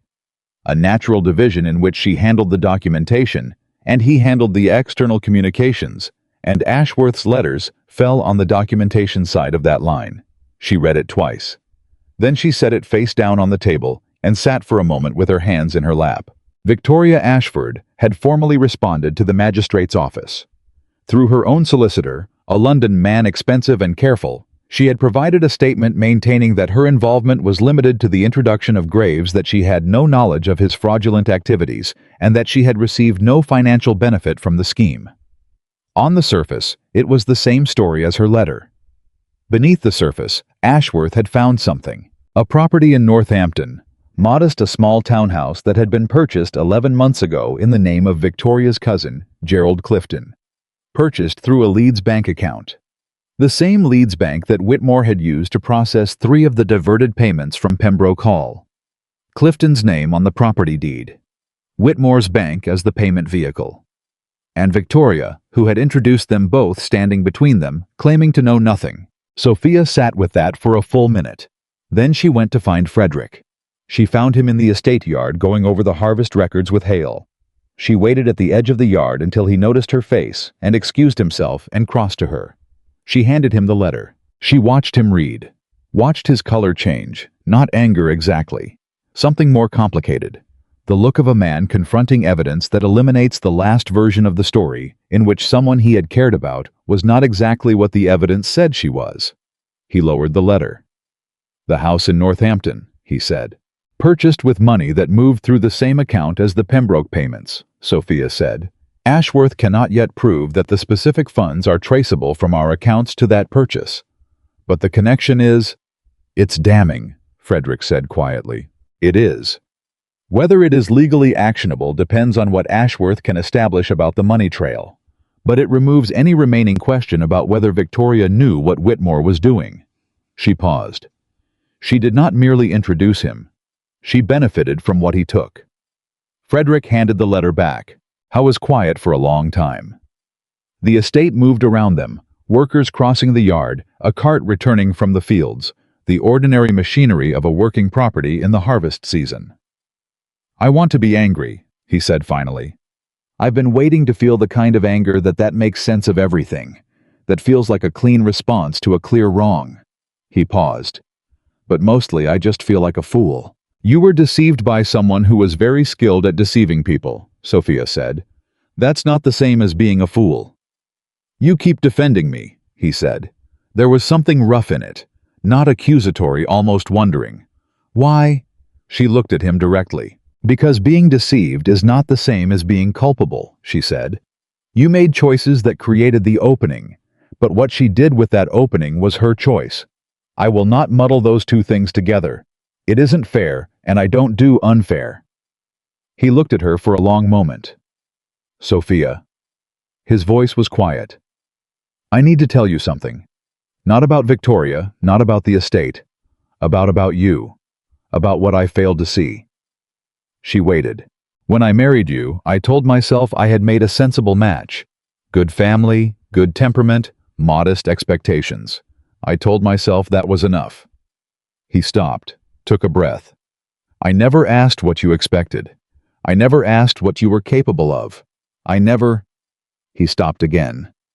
"I never once looked at you and asked who you actually were." The words fell into the morning air between them and stayed there. "No," she said. "You didn't. Everything you have done in the past 3 weeks, the accounts Ashworth Whitmore, the recovery of this estate, you did that. Not me. I signed my name where I was told to and trusted the wrong person.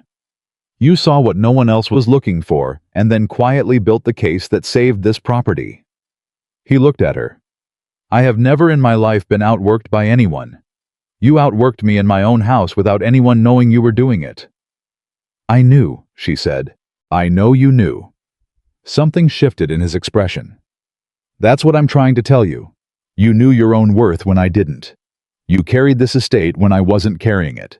And you did it without recognition, without authority, without anyone even thinking to ask if you needed help. You just did it." She was quiet. "I don't know how to apologize for 2 years," he said. "I don't think there's a version of the words that's adequate. But I want you to know that I understand now what I wasted. Not what I almost lost, what I actively wasted every day by not seeing you." Sophia looked at her husband in the estate yard of Pembroke Hall on a clear autumn morning and felt something she had not allowed herself to feel in a very long time. Not love. Not yet. Love was a thing that had to be rebuilt on ground that had been cleared and leveled, and they had only just begun the clearing. But the beginning of belief. The first careful thread of it. She looked away before it could show on her face. "Send Ashworth's letter back to him with authorization to pursue the Northampton property connection," she said. "Whatever documentation he needs we'll provide." Frederick nodded. "And this afternoon," she continued, "I want to go over the eastern boundary tenant records. 3 families on that parcel have been waiting for confirmation that their leases are secure. They've waited long enough." "I'll be in the estate office at 2, he said. She turned toward the house. "Sophia." He said it quietly without urgency, not reaching, just present. She stopped. "Thank you," he said, "for not leaving.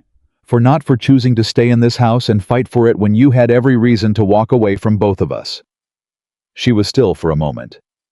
"I stayed for the estate," she said. "For the people on it." She paused. "But I'm still here," she added, quietly, almost to herself. "That's worth something too." She walked back into the house. 2 days later, Ashworth sent word that the Northampton property connection had been confirmed. The money was traceable. Not cleanly, not simply, but traceable, a chain of 3 transactions through 2 separate accounts, one of which was held jointly by Whitmore and a third party who turned out to be Gerald Clifton himself, Victoria's cousin, the man whose name she had offered as an innocent reference. Clifton, when contacted by Ashworth's Leeds associate, declined to speak without legal counsel and then hired the same London solicitor as Victoria, which was itself a statement of remarkable clarity. The magistrate's office formally added Victoria Ashford and Gerald Clifton to the investigation the following morning. Sophia heard this from Ashworth's letter at the library table and sat with it for a while before she told Frederick. Not because she wanted to keep it from him, but because she needed a moment to absorb what it meant that the investigation was no longer about recovering stolen money from a false-named agent. It had become something larger, something that would move through the courts and through Yorkshire's social circles and leave a permanent mark on everyone it touched. When she told Frederick, he read the letter and sat back and said nothing for a full minute. Then he stood and went to the window. The same window he had stood at weeks ago when she had laid out the first evidence and watched the truth arrive on his face, and he stood there again now, but differently. Not with the restlessness of a man who doesn't know what to do with what he knows. With the stillness of a man who knows exactly what it means and is choosing how to carry it. It's going to be public, he said. Not a question. Yes, Sophia said. Fully public. The magistrate's proceedings, the names. There's no containing it. Yorkshire will know everything. Yes. He turned from the window. Good, he said simply. She looked at him. I spent 6 months being blind in my own house, he said. I'm not going to spend the next 6 months pretending that didn't happen or hoping it stays quiet. The truth is better than the management of it. I've learned that recently. He looked at her steadily. From someone who was already living it. She held his gaze for a moment. Then we'll face it directly, she said. When people ask, and they will ask, we tell them the truth. What was taken, how it was uncovered, and how it was recovered. And Victoria. The same. The truth about her role without embellishment and without excuse.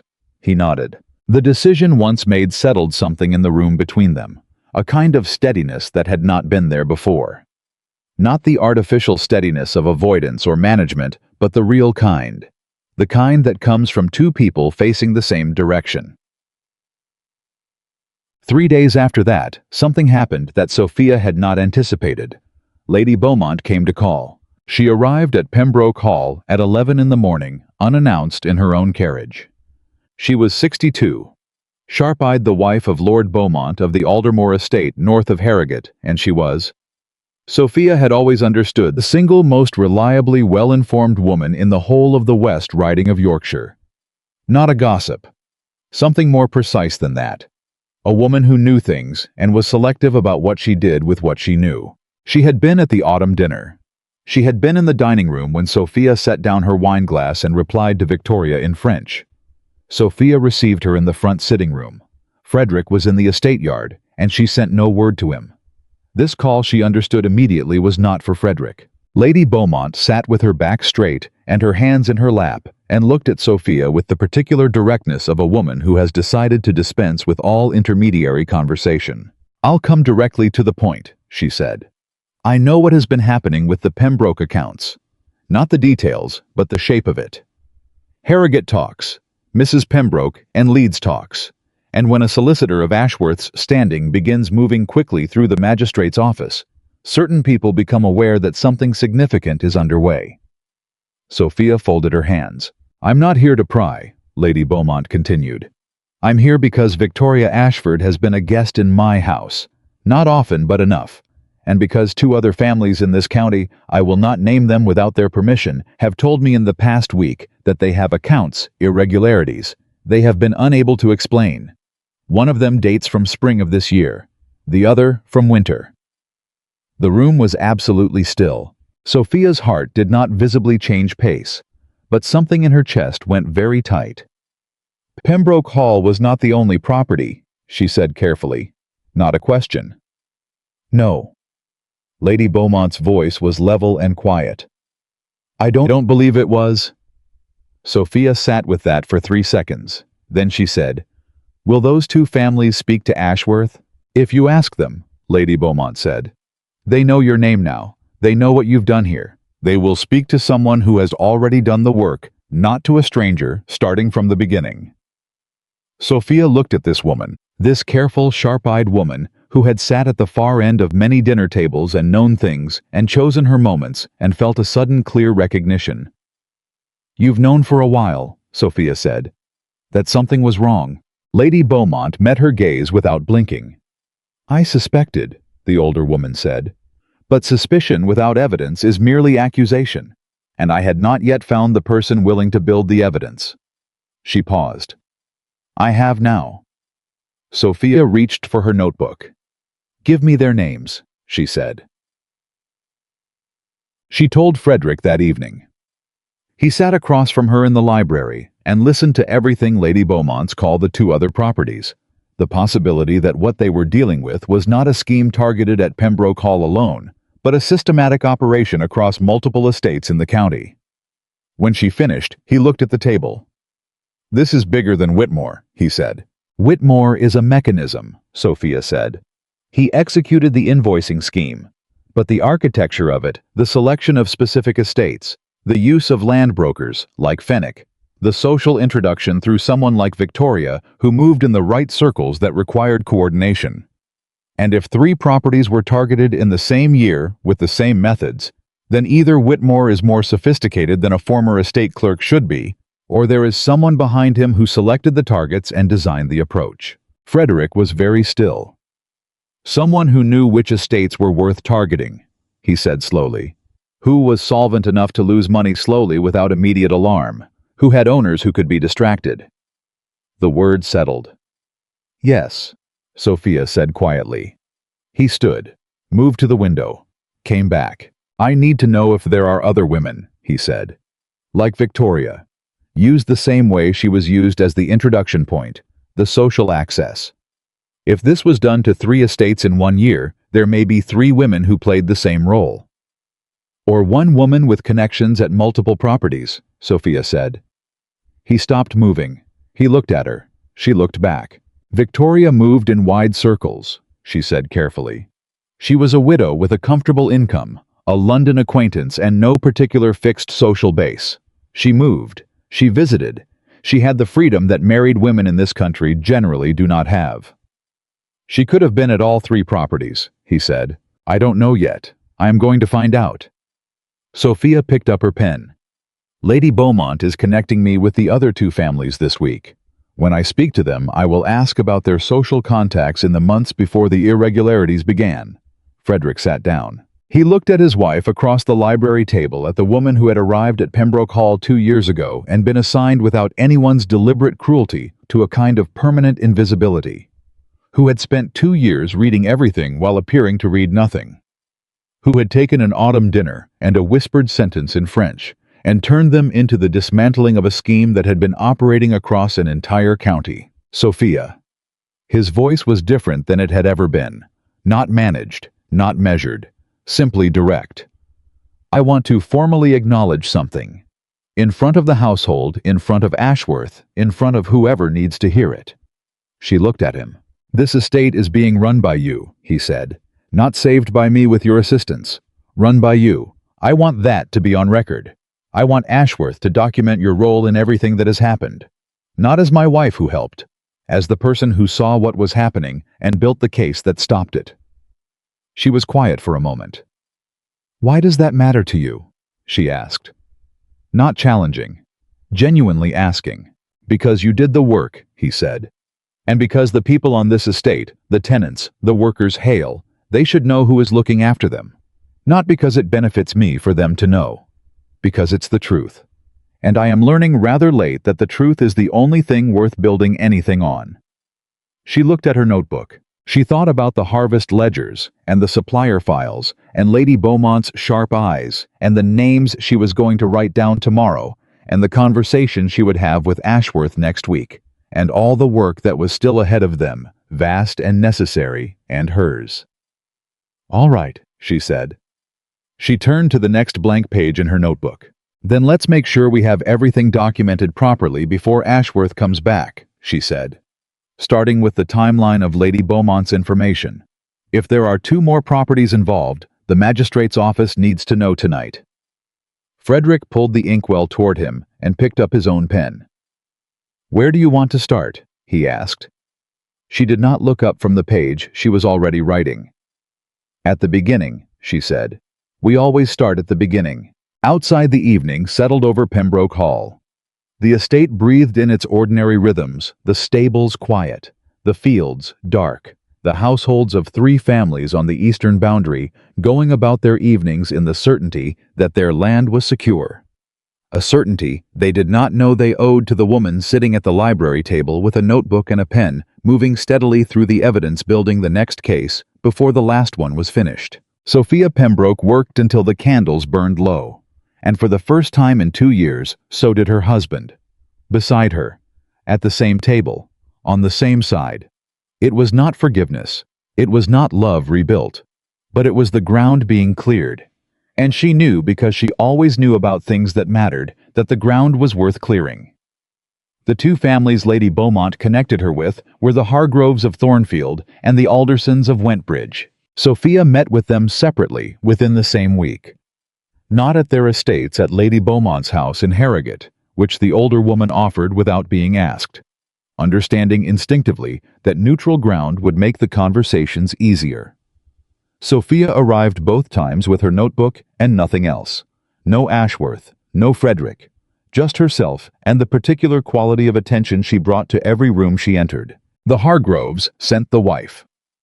Margaret Hargrove was 44, practical, with the contained frustration of a woman who had been trying to explain something to people who kept not quite listening. She sat down across from Sophia at Lady Beaumont's dining table and looked at her with the directness of someone who has decided she has nothing left to lose by being direct. "Our accounts have been wrong since February," Margaret said. "My husband's steward identified the discrepancies in August. We thought it was an error at first. Then we thought it was incompetence. Then we found that 3 of the suppliers involved had been recommended by a single source and had no verifiable business addresses." Sophia's pen was already moving. "Who recommended them?" she asked. Margaret's jaw tightened. "A woman named Ashford, Victoria Ashford. She visited us last winter, through a connection of my husband's from his London club." She paused. "She was charming. My husband liked her very much." The words carried weight that Margaret did not elaborate on. She did not need to. "Did she introduce anyone specifically, an agent or advisor?" "A property agent named Carver." Margaret watched Sophia write. "He recommended 3 supply contracts and 2 land evaluations. He has not responded to correspondence since May." Sophia looked up. "Did Carver have a Leeds connection, a bank or business address in Leeds?" Margaret blinked. "Yes. How did you know that?" "Because the man who did the same thing at Pembroke Hall used the same city," Sophia said. "Different name. Same method." The room was very quiet. "They coordinated," Margaret said slowly. Not a question. The realization arriving in real time across her face. "I believe so," Sophia said. "And I believe Lady Ashford was not a peripheral figure in that coordination." Margaret looked at the table for a moment. When she looked up, her eyes were bright with something that was not quite anger and not quite grief, the specific feeling of a person who has just had confirmed what they had been hoping was wrong. "What do we do?" she asked. "You speak to Ashworth," Sophia said. "My solicitor. He is already in contact with the magistrate's office in Leeds. Your documentation combined with ours builds a pattern that no individual case can establish alone." She met Margaret's eyes. "You are not the only one who was harmed by this. And that fact is what makes it possible to stop it from happening to anyone else." Margaret straightened. "Tell me what you need," she said. The Aldersons sent the husband. James Alderson was 60, quiet-spoken, with the careful manner of a man who had spent a lifetime not drawing attention to himself, and was finding in this particular situation that the habit had cost him. He sat at Lady Beaumont's table with his hands folded and told Sophia about the contracts and the missing payments and the property broker who had come recommended by a social acquaintance and had not been seen since summer. The social acquaintance, when Sophia asked, had been Lady Victoria Ashford. She had met James Alderson at a gathering in Leeds in November of the previous year. She had been warm and interested, and had mentioned in conversation that she had a contact who did excellent work evaluating underperforming estate assets. "I told my wife about her," James said. He paused. "My wife said she didn't trust her." Sophia looked up from her notebook. "Your wife's instincts were correct," she said, not unkindly. "Yes." He looked at the table. "I should have listened." The echo of another man's words in another room landed across Sophia's memory quietly, and she set it aside and kept writing. By the time both meetings were finished, and Sophia was in the carriage back to Pembroke Hall, she had documented 3 estates, 3 false agents operating under different names, with the same Leeds banking infrastructure, and a social pattern that placed Victoria Ashford at the point of introduction in all 3 cases within a 12-month window. She had also confirmed from details across all 3 accounts that the man known as Graves at Pembroke Hall was almost certainly the same individual as the man known as Carver at Thornfield, identified by a distinctive procedural habit that Ashworth had noted in the Pembroke invoicing records, and that appeared almost exactly replicated in the Hargrove documents. One man, 3 names, 3 estates, 1 architect. She wrote Ashworth a 6-page letter that evening and sent it by Ryder before 9 o'clock. Ashworth arrived at Pembroke Hall 4 days later with news that rearranged everything. He came on a Tuesday earlier than expected, which told Sophia before he said a word that what he had was time-sensitive. She and Frederick received him in the library together that had become their habit, now receiving estate matters together, and Ashworth sat down and set a folder on the table with the deliberate care of a man handling something that has more weight than its physical size suggests. "Robert Whitmore has decided to cooperate fully," Ashworth said. "In exchange for mitigation, he has named every participant in the scheme, identified every property targeted, and provided the banking documentation for the money trail." He paused. There were 5 estates, not 3. Sophia kept her expression still. Frederick went very quiet beside her. 5, she said. Over 18 months. Pembroke Hall, Thornfield, Wentbridge, and 2 properties in the North Riding that we were not previously aware of. Ashworth opened the folder. The total amount diverted across all 5 properties is just under £900. The number sat in the room. £900. Not from carelessness. Not from accident. From a designed, executed multi-property operation that had been running for a year and a half, with no one looking at the whole of it, only at their own small piece, which was too small to prosecute confidently alone. "And Victoria?" Frederick's voice was controlled, flat. "Lady Ashford and Gerald Clifton were arrested this morning in Northampton." Ashworth looked at them both steadily. The magistrate's office in Leeds coordinated with the Northamptonshire authorities. The Clifton property, the house purchased with the diverted funds, has been seized as evidence. Her London solicitor has already filed a response, but the weight of documentation from 5 coordinated complaints is not something that can be managed away. Frederick stood. He walked to the window, stood there. Sophia watched him and did not speak. She understood what he was feeling. Not satisfaction, not vindication, something heavier than both. The feeling of a thing finally irrevocably over.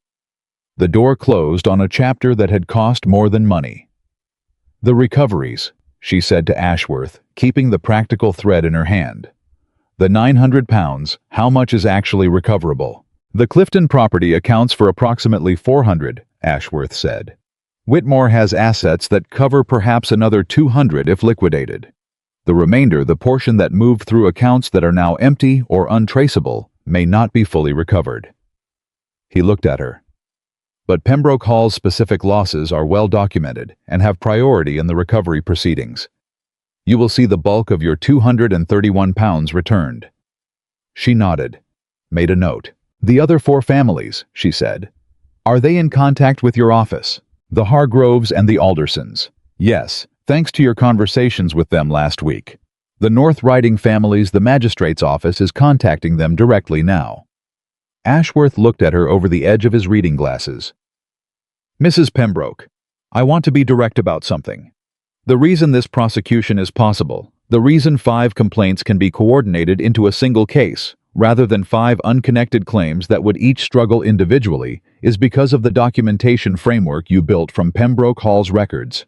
Every other family's solicitor has been working from your template." Sophia set her pen down. "My template. The sequence timeline, the supplier cross-reference method, the way you isolated the payment routing." Ashworth was precise and matter-of-fact, which was the highest form of compliment he was capable of. "You built a model. The other cases fit into it. Without it, this is 5 confused families with suspicious invoices.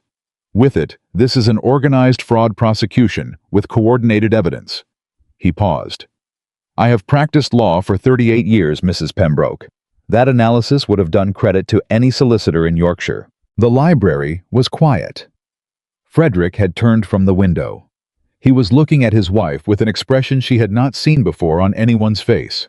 Not pride exactly, because pride implies ownership, and this was something cleaner than that. It was the pure, uncomplicated recognition of something exceptional. Sophia looked at her notebook. "Thank you," she said, quietly, without deflecting. The social consequence came faster than she had expected. Within a week of Victoria's arrest, the news was through the whole of the West Riding.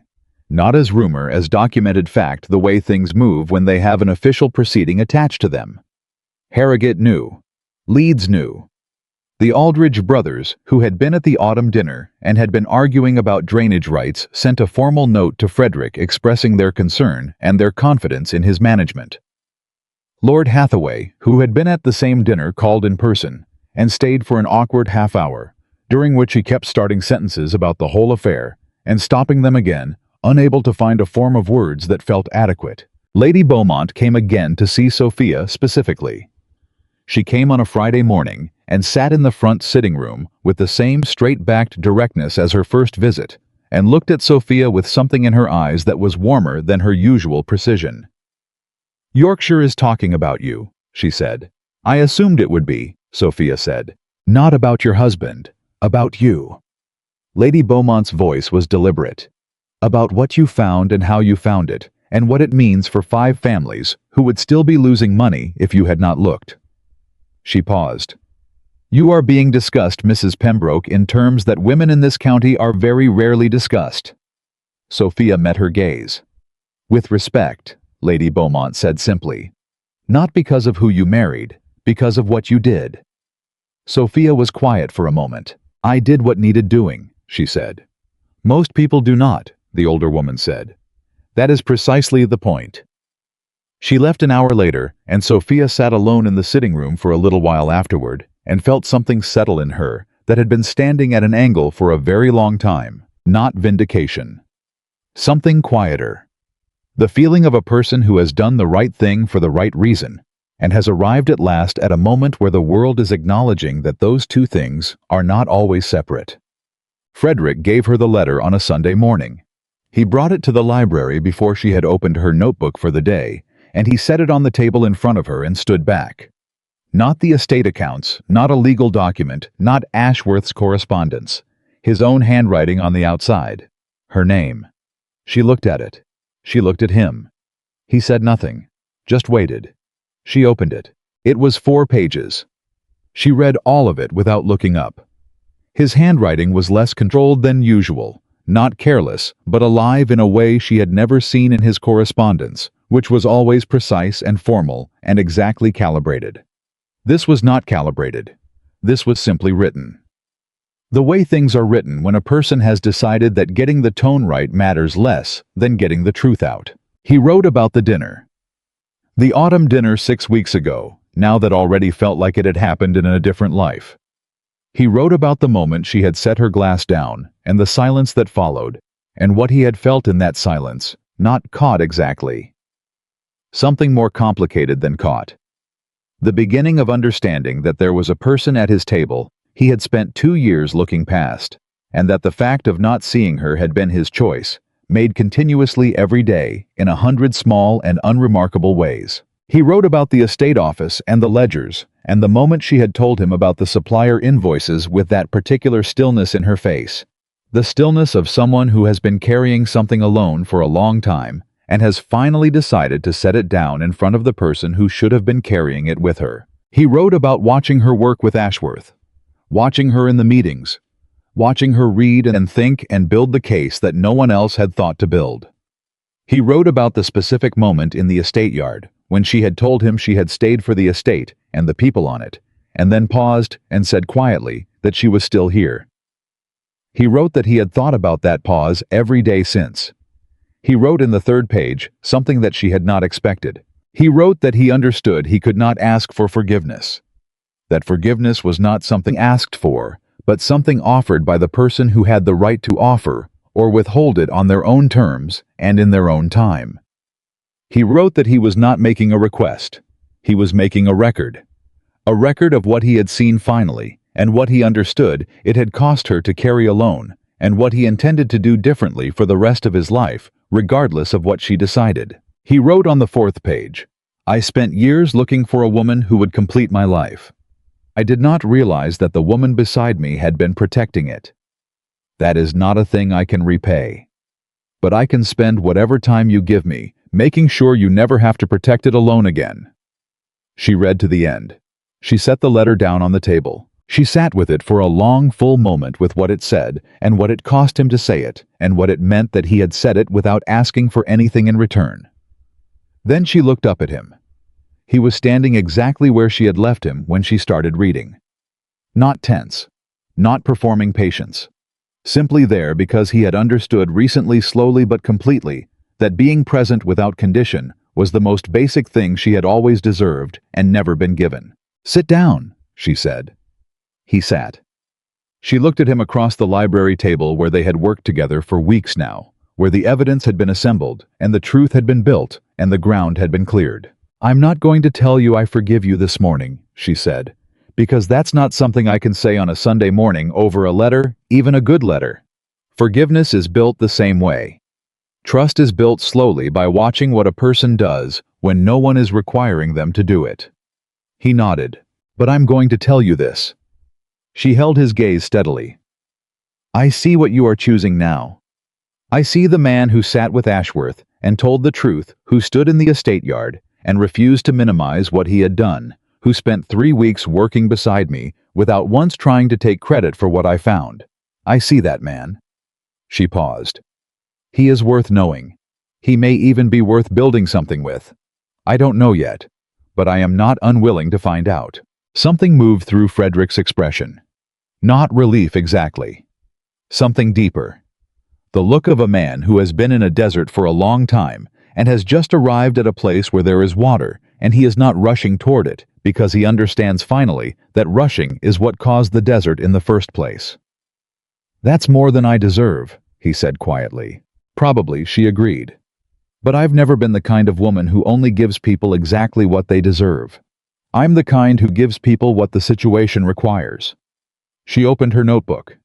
"Right now, the situation requires that we finish the documentation for the North Riding families and make sure Ashworth has everything he needs before the formal proceedings begin next month." She picked up her pen. After a moment, Frederick reached across the table and pulled his own ledger toward him. They worked side by side, and the morning moved around them the way mornings move through houses that are finally being lived in properly, with sound and light, and the ordinary irreplaceable rhythm of two people occupying the same space with the same purpose. The formal proceedings in Leeds began on the 14th of November. Robert Whitmore, the man who had been Graves at Pembroke Hall, Carver at Thornfield, and 2 other names at 2 other properties, entered a guilty plea on 4 counts of fraud and 1 count of organized property deception. He was sentenced to transportation. Gerald Clifton pleaded guilty to receipt of stolen funds and conspiracy. He was sentenced to 7 years. Victoria Ashford stood trial. Her London solicitor was skilled and expensive, and argued her case with the precision of a man who is paid to find the gap between what is true and what is provable. He argued that his client had made an introduction in good faith, that she had received gifts. The Northampton property was characterized as a gift from Clifton, her cousin to whom she was close. That her correspondence and conduct showed no direct coordination with Whitmore's fraudulent activities. It was a careful defense. It was not enough. The documentation. Sophia had built the template. Ashworth had described as the framework for the entire prosecution, had sealed too many of the gaps that Victoria's solicitor was counting on. The social pattern was established across 3 estates, all visited by Victoria within 12 months, all targeted within weeks of her departure. The banking connection between Clifton and Whitmore was established through records that Whitmore himself had provided. The letter Victoria had written to Frederick, that careful managing letter, with its preemptive positioning and its deliberate omission of her family connection to the man she named, was read in the proceedings as evidence of awareness. The jury deliberated for 2 hours. Victoria Ashford was found guilty of conspiracy to commit fraud and receipt of proceeds from fraudulent activity. She was sentenced to 18 months and formally stripped of the social standing that had made her movement through Yorkshire's estates so frictionless. Sophia heard the verdict from Ashworth's letter.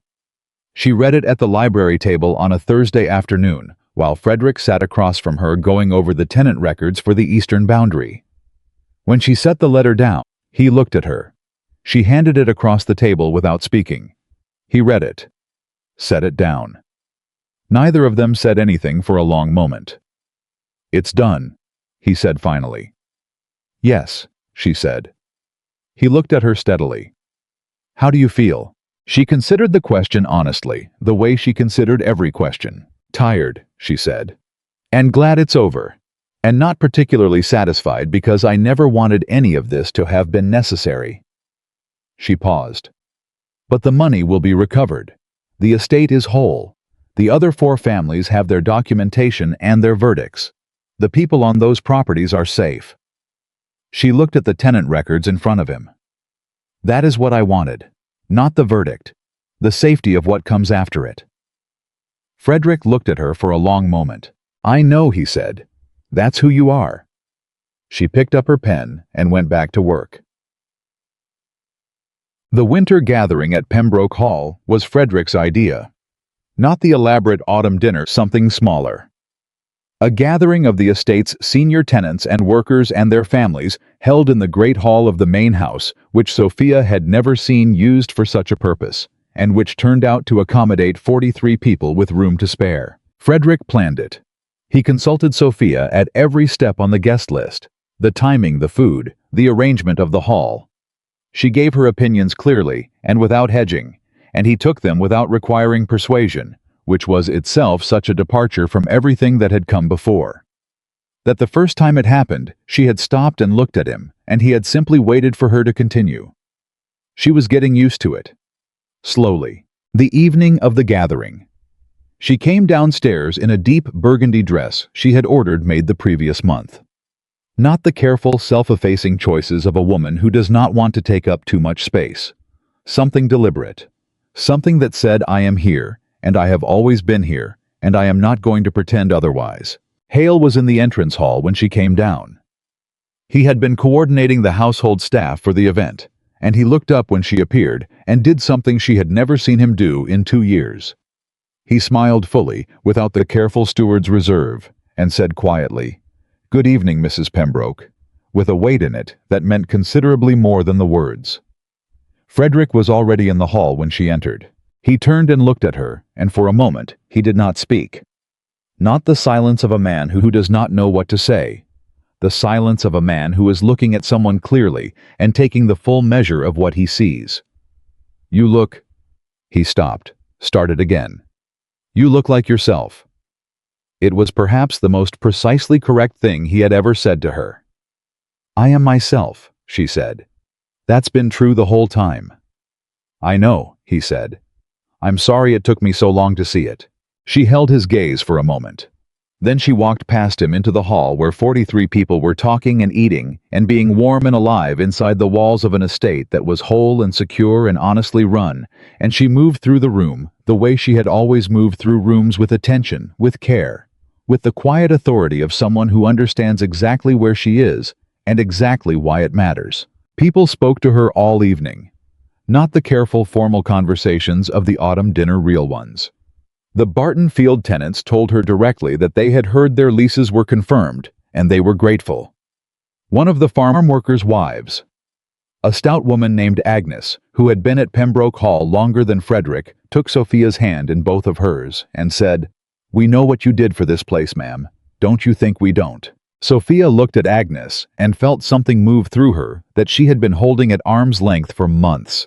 Not performance, not management, not the careful steadiness of a woman who has decided that emotion is a luxury she cannot afford while there is work to be done.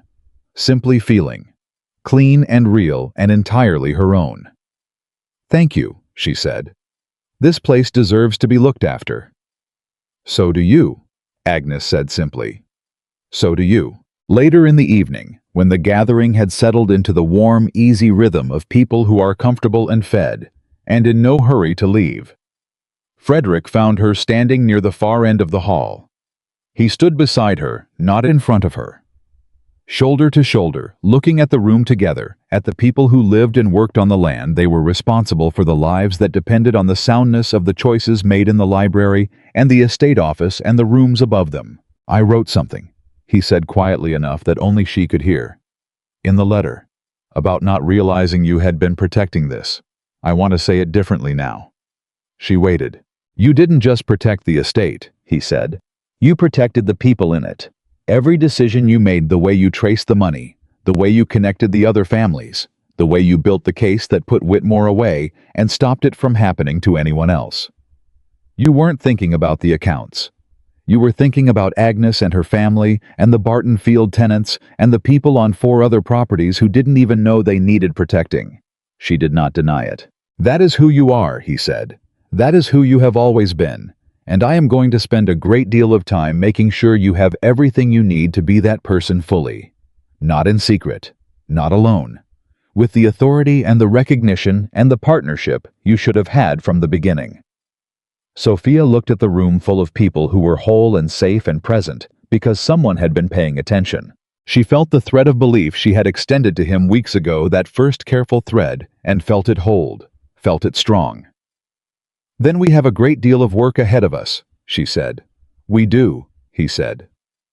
She turned to look at him directly. This man. She was still learning this man who was learning her in return. And she said the thing she had been carrying since the Sunday morning, and the letter, and Agnes's hands warm around hers. I think I would like to find out, she said quietly, what we can build, when we're actually building it together. Something settled on Frederick's face, not triumph, not relief. Peace. The specific earned peace of a man who has come through something that stripped him bare and found on the other side of it, something worth more than anything he had been chasing before. So would I, he said. The legal proceedings closed in December. The recovered funds, £206 of Pembroke Hall's money, were formally returned to the estate accounts in the first week of the new year, 1818. The other 4 families received their recoveries in the weeks that followed. Whitmore boarded a transport ship at Portsmouth. Clifton began his sentence. Victoria Ashford, whatever she was and whatever she had felt, and whatever combination of design and genuine feeling had brought her into Frederick Pembroke's house, disappeared from Yorkshire entirely. Sophia put the final folder of the case in the estate office archive on a cold January morning and closed the drawer and stood for a moment with her hand on it. Thomas Hale was at the work table behind her.